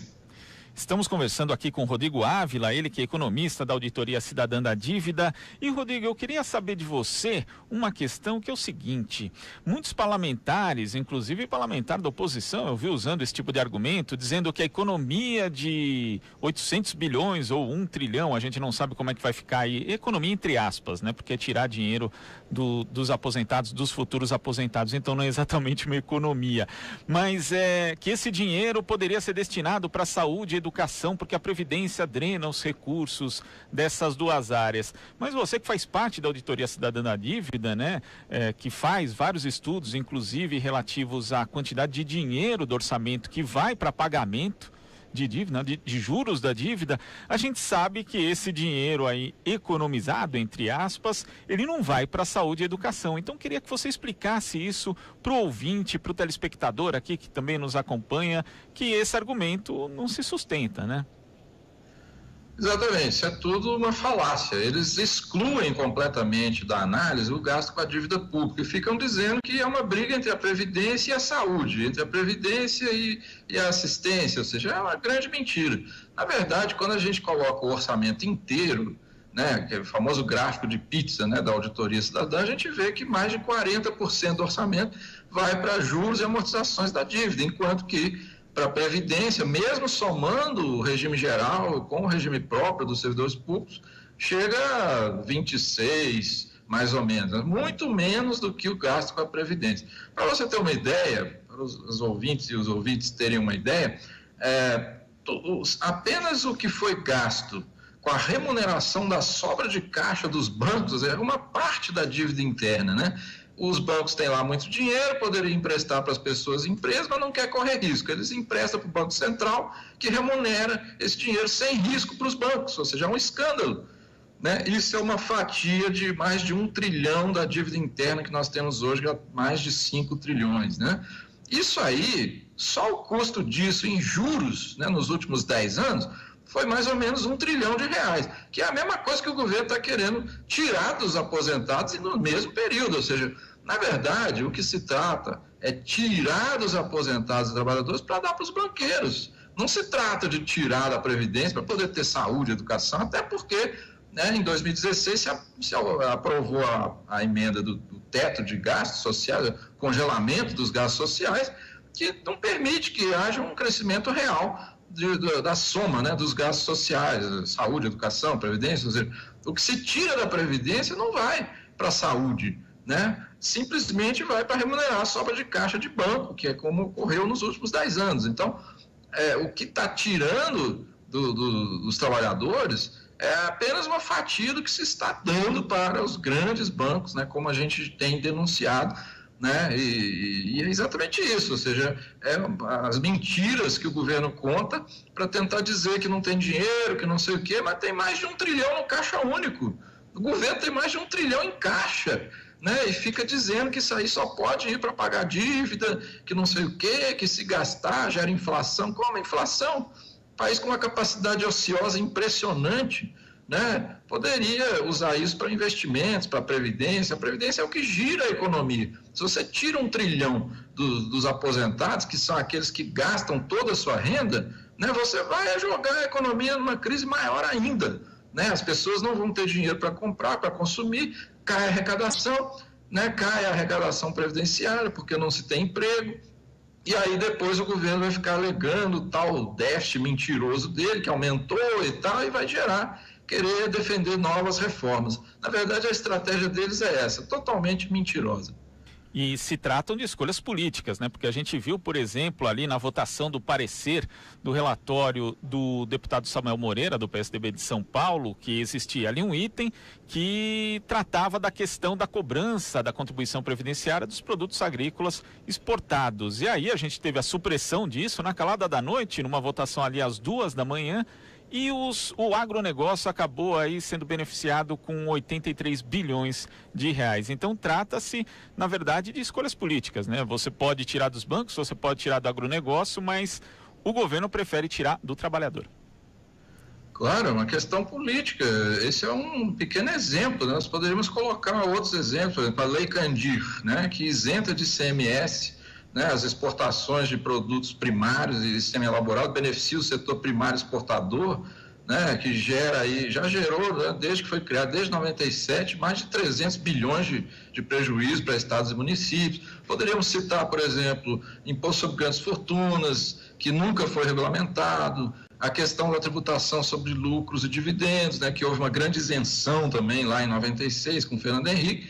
Se a gente pega só esses dois itens, daria mais de 100 bilhões por ano, ou seja, é exatamente o que o governo quer tirar dos mais pobres, dos aposentados, na reforma da Previdência. É uma questão totalmente política, né? Se tributasse os mais ricos, eu não estou falando aqui de quem ganha 5 mil, ou 3 mil, ou 2 mil, né? Como o governo gosta de dizer, né? Que os ricos são aqueles que ganham 2 mil, pelo amor de Deus, né? Ele fica comparando quem ganha 2 mil com 1.000 e dizendo que quem ganha 2 mil é os mais ricos e quem ganha 1.000 é os mais pobres. Não tem sentido, né? Eu estou falando daqueles que ganham mais de 320 mil por mês, né? Se tributasse só esses aí, né? Conseguiria mais de 100 bilhões por ano, né, no imposto sobre grandes fortunas e sobre distribuição de lucros e dividendos. Não estou falando dos mais pobres, né? Então, poderia-se fazer isso ao invés de tirar 1 trilhão dos mais pobres na reforma da Previdência, que, na verdade, mais de 80% da economia que se quer fazer vai atingir o INSS, o abono, ou seja, principalmente quem ganha até 2 salários mínimos. E ontem a gente pôde ter acesso a um artigo assinado, entre outras pessoas, pelo economista Thomas Piketty, falando justamente dessa questão da reforma tributária, que a Câmara dos Deputados vai passar a discutir aí na sequência da reforma da Previdência. Ali se dizia que se você quer discutir uma reforma previdenciária, precisa discutir antes, ou pelo menos ao mesmo tempo, uma reforma tributária. O que a gente precisaria fazer em termos de reforma tributária nesse campo, Rodrigo, para tornar justamente menos desigual a sociedade brasileira? Essa proposta de reforma tributária que estão tentando votar lá é muito perigosa, porque ela exclui, acaba com as contribuições para a Seguridade Social, transformando em impostos, né? Ou seja, aquilo que está hoje garantido para a Seguridade Social, que é a Previdência, Assistência e Saúde, seja transformado em imposto, e aí dependeria de parecer do TCU, outras coisas aí que iriam, dependendo da forma como for aprovada, né? Dependeria de cálculos que não estaria na Constituição, ou seja, é uma grande afronta à Seguridade Social e não corrige o principal problema, que é a não tributação dos muito ricos, né? Como a gente já falou antes, né? Não se tem imposto sobre grandes fortunas, não se tributa a distribuição de lucros e dividendos, não se tributa, né, os estados e municípios, não, né, os estados não tributam o setor primário exportador, né, não paga ICMS, né? Poderíamos citar várias outras grandes injustiças tributárias. O estrangeiro que vem aqui ganha bilhões com juros da dívida interna, né? Interna entre aspas, né? Porque quem ganha é o estrangeiro. E aí ele ganha bilhões e bilhões e não paga nada de imposto de renda. Ou seja, o trabalhador paga até 27,5% e quem vem aqui, o estrangeiro que vem aqui ganhar com a dívida interna, as nossas custas, não paga nada, né? Então, tem também isenção de distribuição de lucros para o exterior, né? Tem dedução de juros sobre capital próprio, olha os nomes que eles usam, né? Na verdade, a empresa pode deduzir do imposto de renda aquilo que ela teria pago de juros se tivesse tomado o seu capital emprestado. Ou seja, é até difícil de explicar, né? Porque é uma despesa fictícia, né? Que eles podem deduzir do imposto de renda da pessoa jurídica, né, e diminui o imposto de renda, né? Não é à toa que o Brasil é um país mais desigual do mundo, né, quando se considera as rendas, né, provenientes do setor financeiro, né, porque a distribuição de renda que a gente tem acesso aí, nas PNADs, né, do IBGE, pega basicamente a renda do trabalho, né? Alguns pesquisadores da UNB pegaram também a renda financeira principalmente de juros da dívida pública, né, do setor de cima, e viram que o Brasil é o país mais injusto do mundo, né, devido exatamente à sua estrutura tributária e ao sistema da dívida, que pega os tributos, né, pega as receitas do governo e distribui principalmente para o andar de cima, uma dívida em grande parte ilegítima que deveria ser auditada, né, mas que infelizmente não é. Ou seja, por que não é? Aí que está a questão, né? Se está tudo certo, por que não auditar, né? Tá certo, Rodrigo. Muito obrigado pela sua participação. A gente vai continuar acompanhando aí os próximos passos da reforma da Previdência, a votação dos destaques e também o encaminhamento no Senado. Até a próxima, Rodrigo. Valeu pelo espaço aí, estamos à disposição, auditoriacidadã.org.br, quem quiser mais informações, e muito obrigado pelo espaço. Um abraço a todos os ouvintes e ouvintes. Abraço, a gente que agradece. Conversamos aqui com o economista da Auditoria Cidadã da Dívida, Rodrigo Ávila. Você sintoniza Rádio Brasil Atual. 102,7 Noroeste Paulista, 93,3 Litoral Paulista, 98,9 São Paulo. O outro lado da notícia na Brasil Atual. Do WhatsApp vem o seu recado combinado com o melhor do som. 968-937-672. 968-937-672. Laíla e Santa Groove, yeah. 968-937-672. É na Brasil Atual.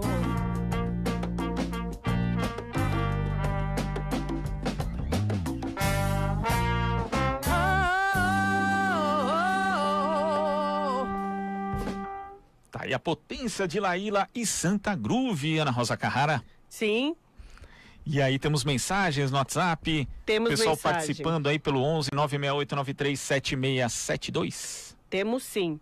Temos o Marcelo Matos de Santos, parabenizando a Marilu pela entrevista de ontem com o Lalo Leal, professor de comunicação da USP, né? Da ECA USP, sobre a trajetória do Paulo Henrique Amorim. Ele parabenizando, falando que foi uma ótima entrevista. Então aí os ouvintes ligadinhos e repercutindo o nosso conteúdo. Pessoal também já ligado aí sobre o tema que a gente está dando profundidade hoje, que é o da reforma da Previdência. A Iara, da Bahia, ela fala: os brasileiros precisam sair do estado de sonambulismo e ir para as ruas exigir seus direitos. Olha só, a gente sabe aí que boa parte da população acabou não se mobilizando, mas por desinformação mesmo, né? Porque as pessoas não sabem os efeitos, os impactos reais na sua vida que vai ter a reforma da Previdência. E às vezes também a gente vê, né, os mais jovens acham que não vão envelhecer também, que não vão precisar desse benefício da aposentadoria, que vão poder aí trabalhar a vida toda, mas não é assim não. Não é desse jeito, né? A Prisma Sol também fez o comentário ali no canal do YouTube da TVT, onde ela fala: realmente eles estão atropelando, comentando aí a entrevista com o Rodrigo Ávila, né? Ela fala: realmente estão atropelando e querem votar a todo custo, sem um debate mais aprofundado. Isso que chamam de, ela coloca entre aspas, reforma da Previdência. Pois é, tem que colocar muito entre aspas reforma, tanto que muita gente, como a gente mesmo chama de contra-reforma ou de desmonte do sistema previdenciário, que é algo, inclusive, mais, eu acho que verdadeiro, né, Ana? Exatamente. E vou aqui mencionar também o baiano Fábio Dantas, que é membro ali do canal do YouTube da TVT. Vamos aproveitar então esse gancho aqui com o Paulo, o Fábio Dantas. Olha, eu errando os nomes. Eu sou assim, gente, eu erro muito o nome. O Fábio Dantas ele é baiano, mas mora lá em Criciúma, em Santa Catarina. E ele é membro do YouTube. Vou aproveitar aqui então falar também do nosso Catarse, né? Opa! Estamos TVT e Rádio Brasil Atual fazendo uma campanha Isso é um financiamento coletivo, né? De apoiamento coletivo. As pessoas apoiam nesse... Tem vários sistemas de apoiamento coletivo. Esse são um apoio mensal, né? A pessoa faz essa adesão a fazer um apoio mensal. A gente chegou aí aos 30% da meta, da né? meta do Catarse.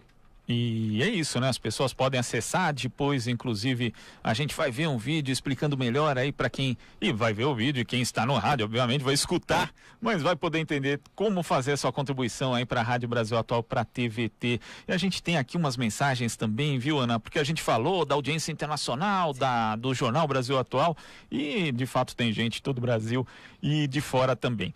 Tem gente, por exemplo, aqui do lado, na Vila Mariana. Bom dia a todos. A Maria Luísa Chiamente da Silva. Já a Jaqueline Eisenman fala da Suíça. A Maria Dolores Farina do Paraná, ela não falou que cidade que é. O Maurício Brito de Cabo Frio, com sol e Brasil Atual. Mário Costa, saudação de Nova Iguaçu, lá no Rio de Janeiro. A gente tem a Luana, mandando um beijo grande de São José dos Campos, no Vale do Paraíba. Ivone Bühler, que está lá em Aachen, na Alemanha. A Cássia Fernandes, bom trabalho. Estou ouvindo vocês da cidade gelada de Maria da Fé, em Minas Gerais. O Ulisses Bernardo está em Timon, no Maranhão. Já a Elisamara Freitas fala de Governador Valadares, também Minas Gerais. Nossa audiência em Minas muito boa, como mostra aqui a mensagem da Maria Margarete Costa, que é lá de Borda da Mata, lá no sul de Minas. Exatamente.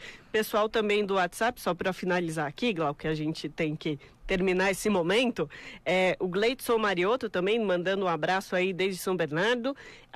Também vou mandar um abraço para nossa ouvinte permanente aqui, a Lígia Mendes, ali da região. Fala um pouco também do nosso reduto aqui de São Paulo. Opa. Dali de Itaquera, Guaianazes, na porteira do 15. E temos o Sérgio Braz de São Paulo também, mandar aí um alô para todos esses ouvintes aqui das grandes periferias e região grande de São Paulo, que nos ouvem todos os dias. E a Miriam Marques mandou aqui a sua mensagem, ela que está no Comitê de Defesa da Democracia do Brasil, lá em Nova York. Maravilha. A gente volta já. É isso. Você está ouvindo Jornal Brasil Atual. As notícias que os outros não dão. Agora são 8h31 e vamos com Na Boca do Povo. Larissa Borer. Na boca do povo. Na boca do povo. Na boca do povo. Na boca do povo. Na boca do povo. Na boca do povo. Na Boca do Povo. Com certeza você já ouviu e leu esse nome diversas vezes. Livre de gordura trans. Ou não compra esse produto porque tem gordura trans. Mas o que de fato é a tal da gordura trans? Ela é um tipo específico de gordura formada por um processo de hidrogenação. A gordura trans, de origem animal, vem do rumen, que é o primeiro estômago dos ruminantes, e é encontrada em pequenas quantidades em carne e leites, e representa baixo risco para a saúde humana. Já a de origem sintética, que é usada nos alimentos industrializados, vem em quantidades maiores e servem principalmente para aumentar o prazo de validade dos alimentos, além de dar crocância e enaltecer o sabor. O maior problema da alimentação rica em gordura trans para a nossa saúde é a possibilidade de aumentar o colesterol total e o colesterol ruim e abaixar o colesterol bom. Fomos às ruas perguntar às pessoas se elas sabem o que é a gordura trans. Luana, sou recepcionista. Mais ou menos. Eu acho que é gordura de alimento transgênico, acho que é isso. Luana, você sabia que se o alimento tiver 0,2 gramas de gordura trans, a lei permite dizer no rótulo do alimento que ele é livre de gordura trans? Não. É complicado. Você está omitindo informação que afeta de forma negativa, pode afetar de forma negativa a saúde das pessoas, dos consumidores. Luana, você costuma olhar o rótulo dos alimentos, os ingredientes e a tabela nutricional para saber de fato o que você está consumindo? Apesar de não saber exatamente o que é gordura trans, sim. Eu olho todos os alimentos que eu consumo. Tabela nutricional, principalmente os ingredientes, que é o que diz. Consegue entender tudo que está escrito lá? Não. É difícil. Sim. Meu nome é Robson, eu sou Uber. Sei. Então, gordura trans é um óleo, né, onde o pessoal usa de forma industrializada para dar um sabor a mais na comida e para dar uma validade maior. E você costuma olhar os rótulos dos alimentos, a tabela nutricional, os ingredientes, para saber o que de fato você está consumindo? Não, eu não olho. Geralmente eu não busco olhar muito, eu só pego, compro e ingiro alimento, né? Sabia que se o alimento tiver menos de 0,2 gramas de gordura trans, a lei permite que no rótulo esteja escrito que é livre de gordura trans? Isso eu não sabia. É complicado, né? Porque é um produto que, pelo fato de ter sido banido, né, dos alimentos, ainda faz fazer mal para as pessoas, né? Uma quantidade pequena dessa em um produto pode ser pequena. Agora, se uma pessoa usa todos os dias, isso vai acabar prejudicando a alimentação dessa pessoa em vários alimentos, né? De São Paulo, Larissa Borer, Rádio Brasil Atual. Estamos apresentando Jornal Brasil Atual. Você quer que a TVT e a Rádio Brasil Atual sejam mais fortes? Que esse espaço democrático aqui se amplie? Que você veja aqui na TVT e na Rádio Brasil Atual, ouça na Rádio Brasil Atual, o que as outras emissoras de rádio e TV não dão? Então, se você quer que isso aconteça, seja nosso parceiro. Colabore entrando no catarse.me/TVT. Desta forma, seremos parceiros e vamos avançar com esse espaço democrático que é o jornalismo da TVT e da Rádio Brasil Atual. Conto com vocês.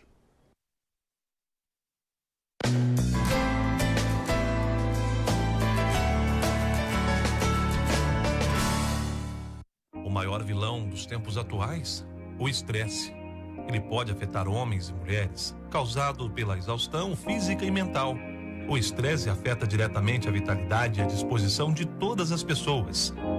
E ter estilo de vida mais saudável inclui uma vida sexual ativa. Vida sexual ativa traz felicidade. Felicidade traz confiança em tudo. Então, se você está precisando de ajuda para melhorar a vida 2 e mudar de vez a realidade que está passando hoje, conheça a solução que a Natofibras traz para você. Gran Senior, um suplemento de vitaminas e minerais que pode te ajudar a ter mais disposição e aumentar seu desempenho sexual. Gran Senior pode trazer a sua disposição de volta, trazendo muito mais vitalidade para o seu dia a dia. E sabe o que é melhor? Não tem contraindicação. O que você está esperando? Recupere a sua vida sexual comprando agora mesmo o seu Natofibras Gran Senior. Natofibras, você bem de novo.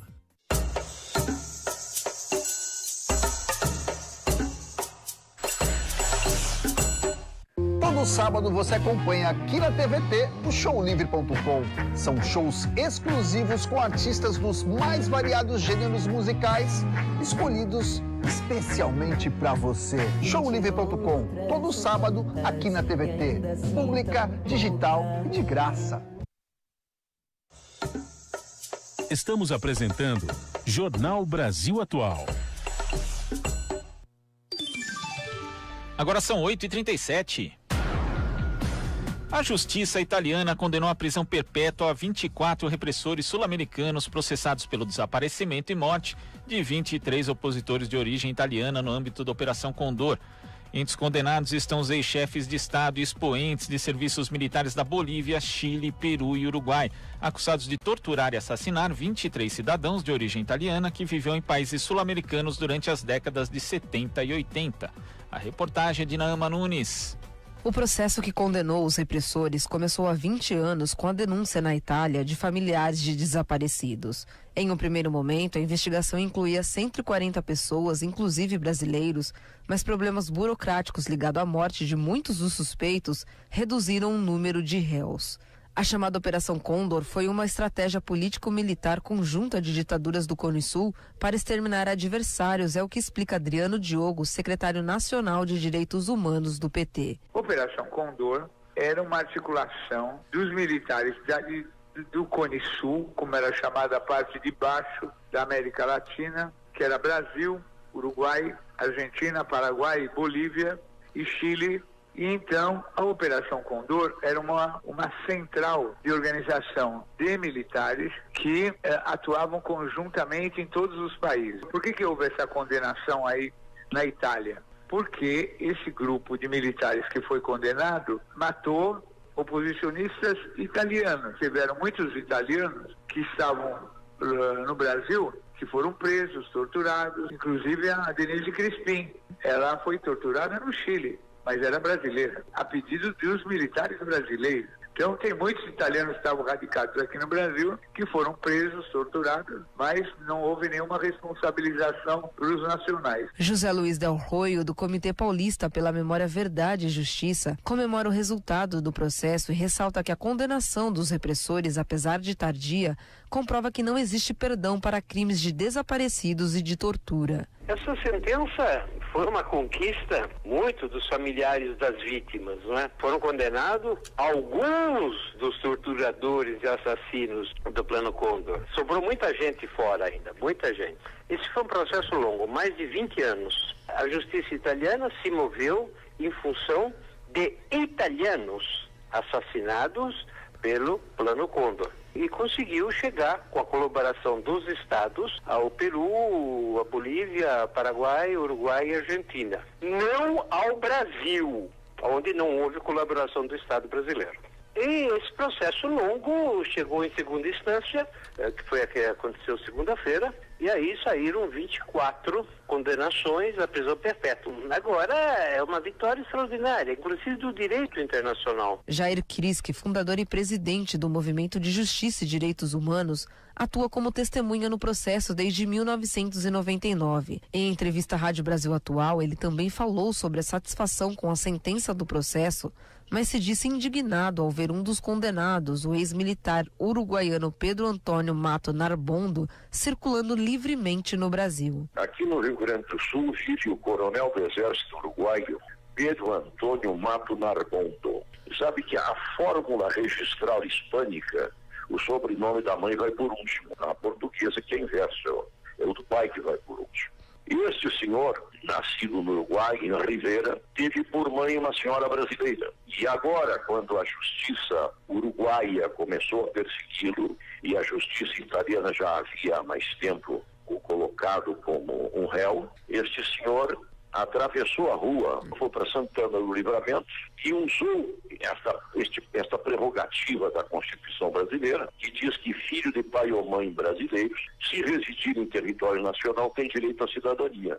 E ele exercitou esse direito, mas exercitou para livrar-se da condenação. Então esse senhor vive tranquilamente na cidade de Santana do Livramento, Rio Grande do Sul. Questionado sobre o fato de não ter ninguém do Brasil entre os condenados na sentença, Kriski explicou ainda que existe um outro processo em curso na Itália investigando réus brasileiros. Este mesmo processo tem réus brasileiros. A denúncia dos brasileiros atrasou muito e o processo foi cindido em dois. Então há um outro processo que é vinculado a este, aonde os réus são brasileiros. Eu lembro que em dezembro de 99, quando prestei o primeiro depoimento para a promotoria italiana, elenquei 13 brasileiros como responsáveis. E foram morrendo, restam 3 réus. Eu acredito que até o fim do ano nós teremos uma sentença, e muito semelhante a esta, prisão perpétua. Kriski detalhou ainda como deve se dar o cumprimento das sentenças. A sentença, somente a sentença, já é muito importante para nós. Agora é um outro capítulo, o cumprimento da dita sentença. Os países terão que atender um pedido de extradição. Certamente o governo italiano vai encaminhar aos países o pedido de captura. Isto é muito semelhante ao caso Battisti.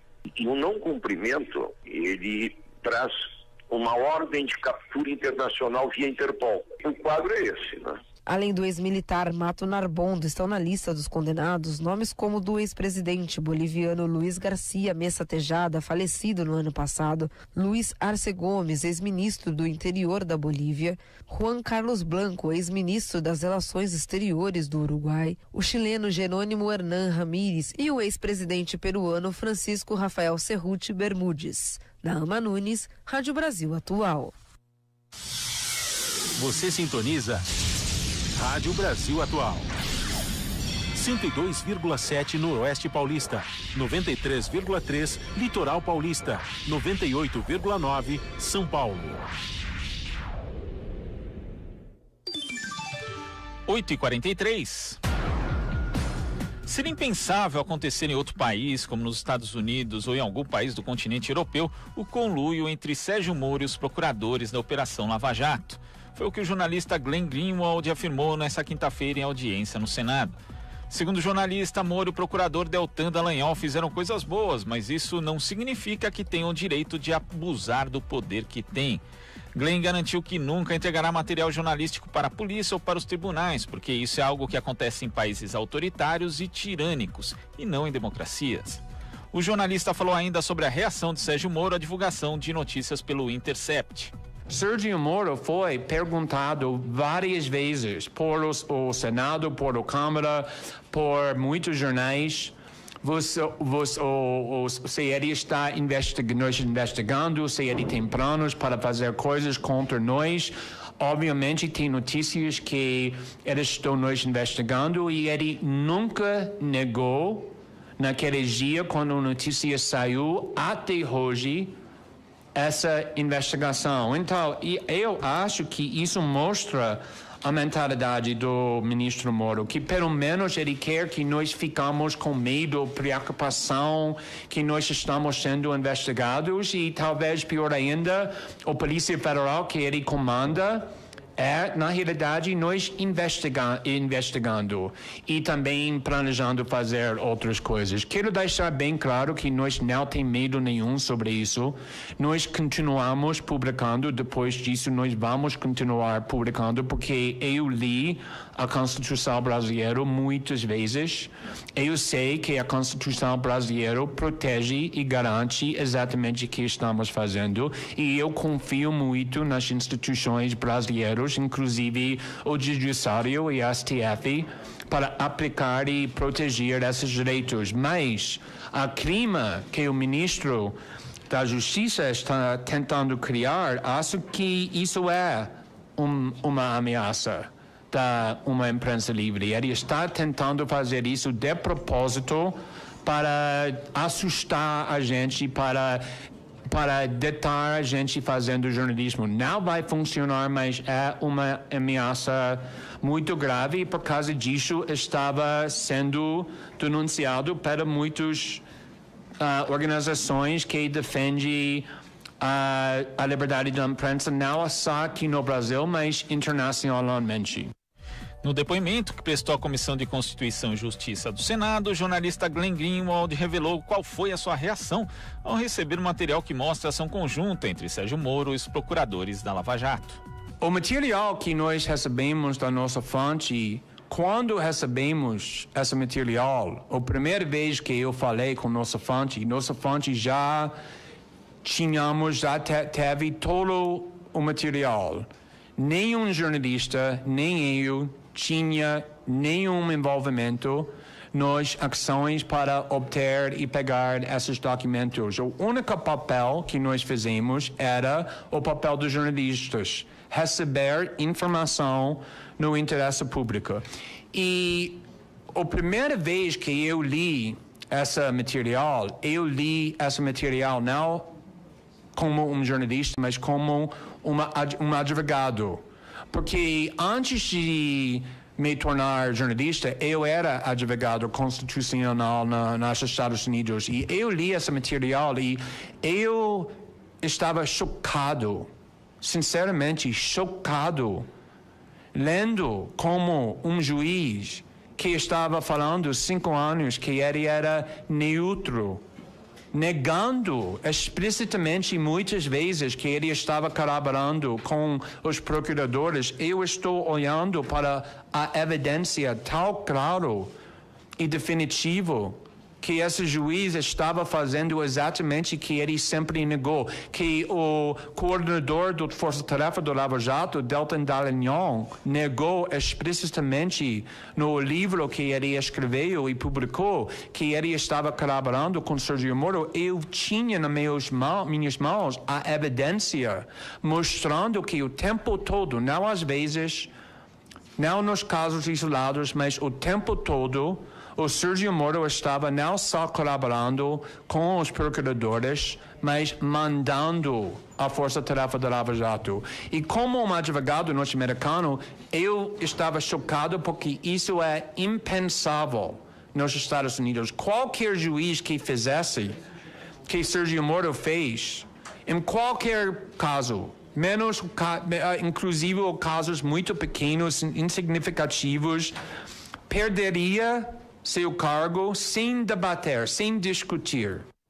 Glenn Greenwald disse aos senadores na Comissão de Constituição e Justiça que não aceita ser chamado de estrangeiro por defensores do governo Bolsonaro. Acrescentou que depois de 15 anos no Brasil, sendo marido de brasileiro e pai de 2 filhos brasileiros, aqui é o seu lugar e disse pelo que ele está lutando. Nós somos independentes. Nós não estamos defendendo um político. Nós não estamos defendendo uma ideologia. Nós não estamos defendendo um partido. Nós estamos defendendo os princípios cruciais e fundamentais para uma democracia. A imprensa livre, o fato que pessoas com poder político precisam de transparência, e não podemos ter um processo legal sem um juiz imparcial. Esses princípios são os princípios que estão governando o jornalismo que estamos fazendo e que nós vamos continuar de fazer. Agora são 8h50. Considerado pelos profissionais de saúde o método com melhor custo-benefício para as mulheres do estado, o DIU, dispositivo intrauterino, é também o menos utilizado no Brasil.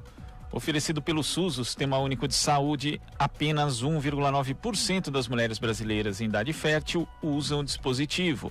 A reportagem é de Daiane Ponte.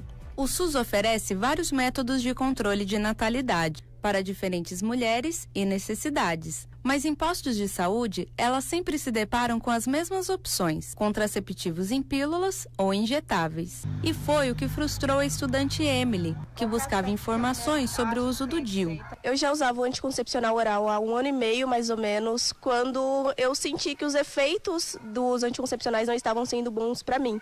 E eu decidi ir atrás de uma alternativa. E decidi pesquisar um pouquinho mais e fui na UBS do meu bairro pedir informações para a recepcionista, para a enfermeira que me atenderam. Só que nesse primeiro momento, elas eram tão desinformadas quanto eu. Como a Emily, existem muitas mulheres que buscam orientação no Sistema Único de Saúde sobre o DIU e se deparam com profissionais despreparados. Para Maria Fernanda Terra, professora de saúde coletiva, o problema é a falta de treinamento adequado. A colocação do DIU pode ser feita pelos médicos, sanitaristas, enfim, os médicos de maneira geral, algumas enfermeiras treinadas, Eu acho que as obstetrizes também. E é um método, por estar descrito numa lei, de 96, dentro do Sistema Único de Saúde, como um método gratuito, todas as unidades deveriam oferecer, O que acontece muitas vezes é que as pessoas falam que não tem treinamento para tal, mas isso é uma lei, é uma regra, tem que ter. Então não existe serviço específico para oferecer o DIU. Todas as unidades básicas têm o dever de oferecer. De todos os métodos contraceptivos oferecidos pelo SUS, o DIU é o menos utilizado. Apenas 1,9% das mulheres brasileiras em idade fértil utilizam dispositivo intrauterino, segundo dados do Ministério da Saúde. Para Emily, o Estado precisa garantir o direito de escolha da mulher. O primeiro passo é educar essas mulheres sobre o próprio corpo e sobre as possibilidades que elas têm. Porque nesse aspecto, foi o que aconteceu comigo, eu fui atrás, eu estudei todos os métodos contraceptivos disponíveis, principalmente no SUS, porque era o que me cabia naquele momento. E entre essas possibilidades, eu escolhi o que se encaixava melhor no meu perfil, que eu achava que serviria melhor para mim. Para Maria Fernanda, O preconceito ainda é um dos fatores que mais prejudicam a mulher na hora de buscar melhores opções contraceptivas. Passa por esse julgamento, né? E quando a gente cuida na perspectiva dos direitos, o correto é sempre informar o máximo possível, dialogar com cada uma delas, cada caso, né? E pensar em conjunto estratégias que o direito sexual e o reprodutivo, que são diferentes, eles possam ser garantidos, né? Aqui você ouve as notícias que os outros não dão. Jornal Brasil Atual. Agora são 8h53 e vamos com a agenda cultural. Beatriz Draghi Ramos. O melhor do circuito alternativo agora na nossa agenda cultural. O espetáculo Gota d'Água Preta estreia no Sesc Santo André nesta sexta-feira e segue com temporada até o dia 28 de julho. Visto por quase 8.000 pessoas, o espetáculo realça a realidade negra, a discussão social e de classes e o protagonismo da mulher preta. O texto é de Chico Buarque e Paulo Pontes, com direção de Gé Oliveira. Gota d'Água é a transposição musical da Medeia grega para os tempos atuais. Na tragédia, Medeia é uma feiticeira poderosa que se apaixona por Jasão e foge com ele, dando-lhe 2 filhos. Mais tarde, ele a abandona para casar com a filha de Creonte, rei de Corinto. Como vingança, Medeia provoca a morte da noiva e mata as 2 crianças. Em Gota d'Água Preta, Medeia é Joana, mulher madura prestes a ser despejada junto com os 2 filhos. Jasão, compromissado com a outra que lhe garantirá o futuro, é um sambista que desponta para o sucesso com a composição e gravação de uma canção chamada Gota d'Água. Todo o enredo transcorre agora na Vila do Meio-Dia. Gota d'Água Preta nesta sexta-feira, das 8 às 11h30 da noite, no Sesc Santo André. Rua Tamaro Taca, número 302, na Vila Guiomar. O cantor Thiago Petit lança seu 4º álbum, Mal dos Trópicos, que marca seu retorno 4 anos após o lançamento de Rock and Roll Sugar Darling.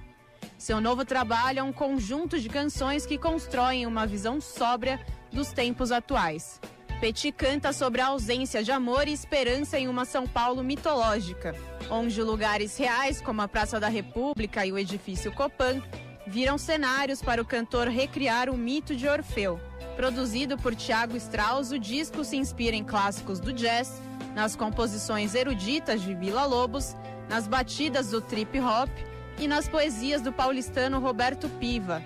O resultado são canções atmosféricas de clima cinematográfico e ainda assim profundamente brasileiras. Com o cantor Thiago Petit estão os músicos Augusto Passos no baixo elétrico e teclados, Leonardo Rosa na bateria e bateria eletrônica, Luana Maeli no trombone, Stefani Santos no trompete, Isabela Cuori na trompa, Fernanda Garcia no violino, Roberta Cléo no violoncelo e Victoria Liz na viola. Thiago Petit, nesta sexta-feira, das 9 às 11 da noite, no Sesc Pinheiros, Rua Pais Leme, número 195. Beatriz Draghi Ramos, Rádio Brasil Atual. Você está ouvindo Jornal Brasil Atual. As notícias que os outros não dão.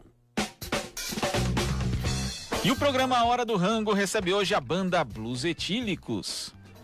Formada no Rio de Janeiro em 85, a Blues Etílicos é a marca mais forte do blues nacional e a banda mais tempo em atividade nesse segmento.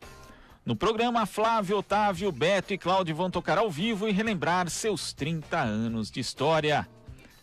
Não perca Blues Etílicos no Hora do Rango logo mais ao meio-dia, com a apresentação do Colibri. E Ana, temos aí agradecimentos a fazer novos membros do canal do YouTube aqui da TVT? Temos sim, acabaram de virar novos membros aí do canal da TVT. Como eu mencionei, tem várias vantagens aí. Um deles peraí que eu tô chegando no nome, Flávio José Galdieri. É que a imagem aqui tá uma fotinho, tá difícil de ler. Então... E o outro membro também, o Luiz Antônio Cipriano. A gente agradece, né, Ana?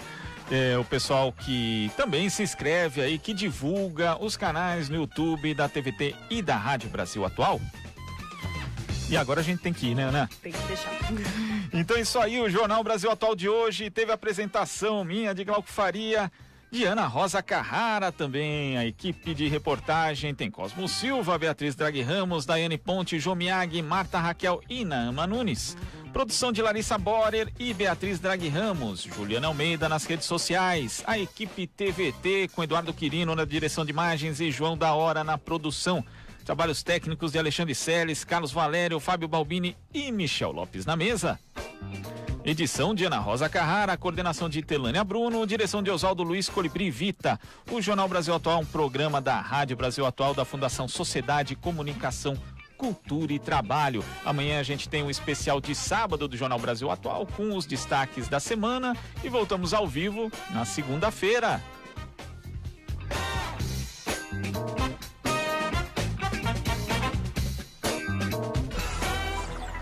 Você acabou de ouvir Jornal Brasil Atual.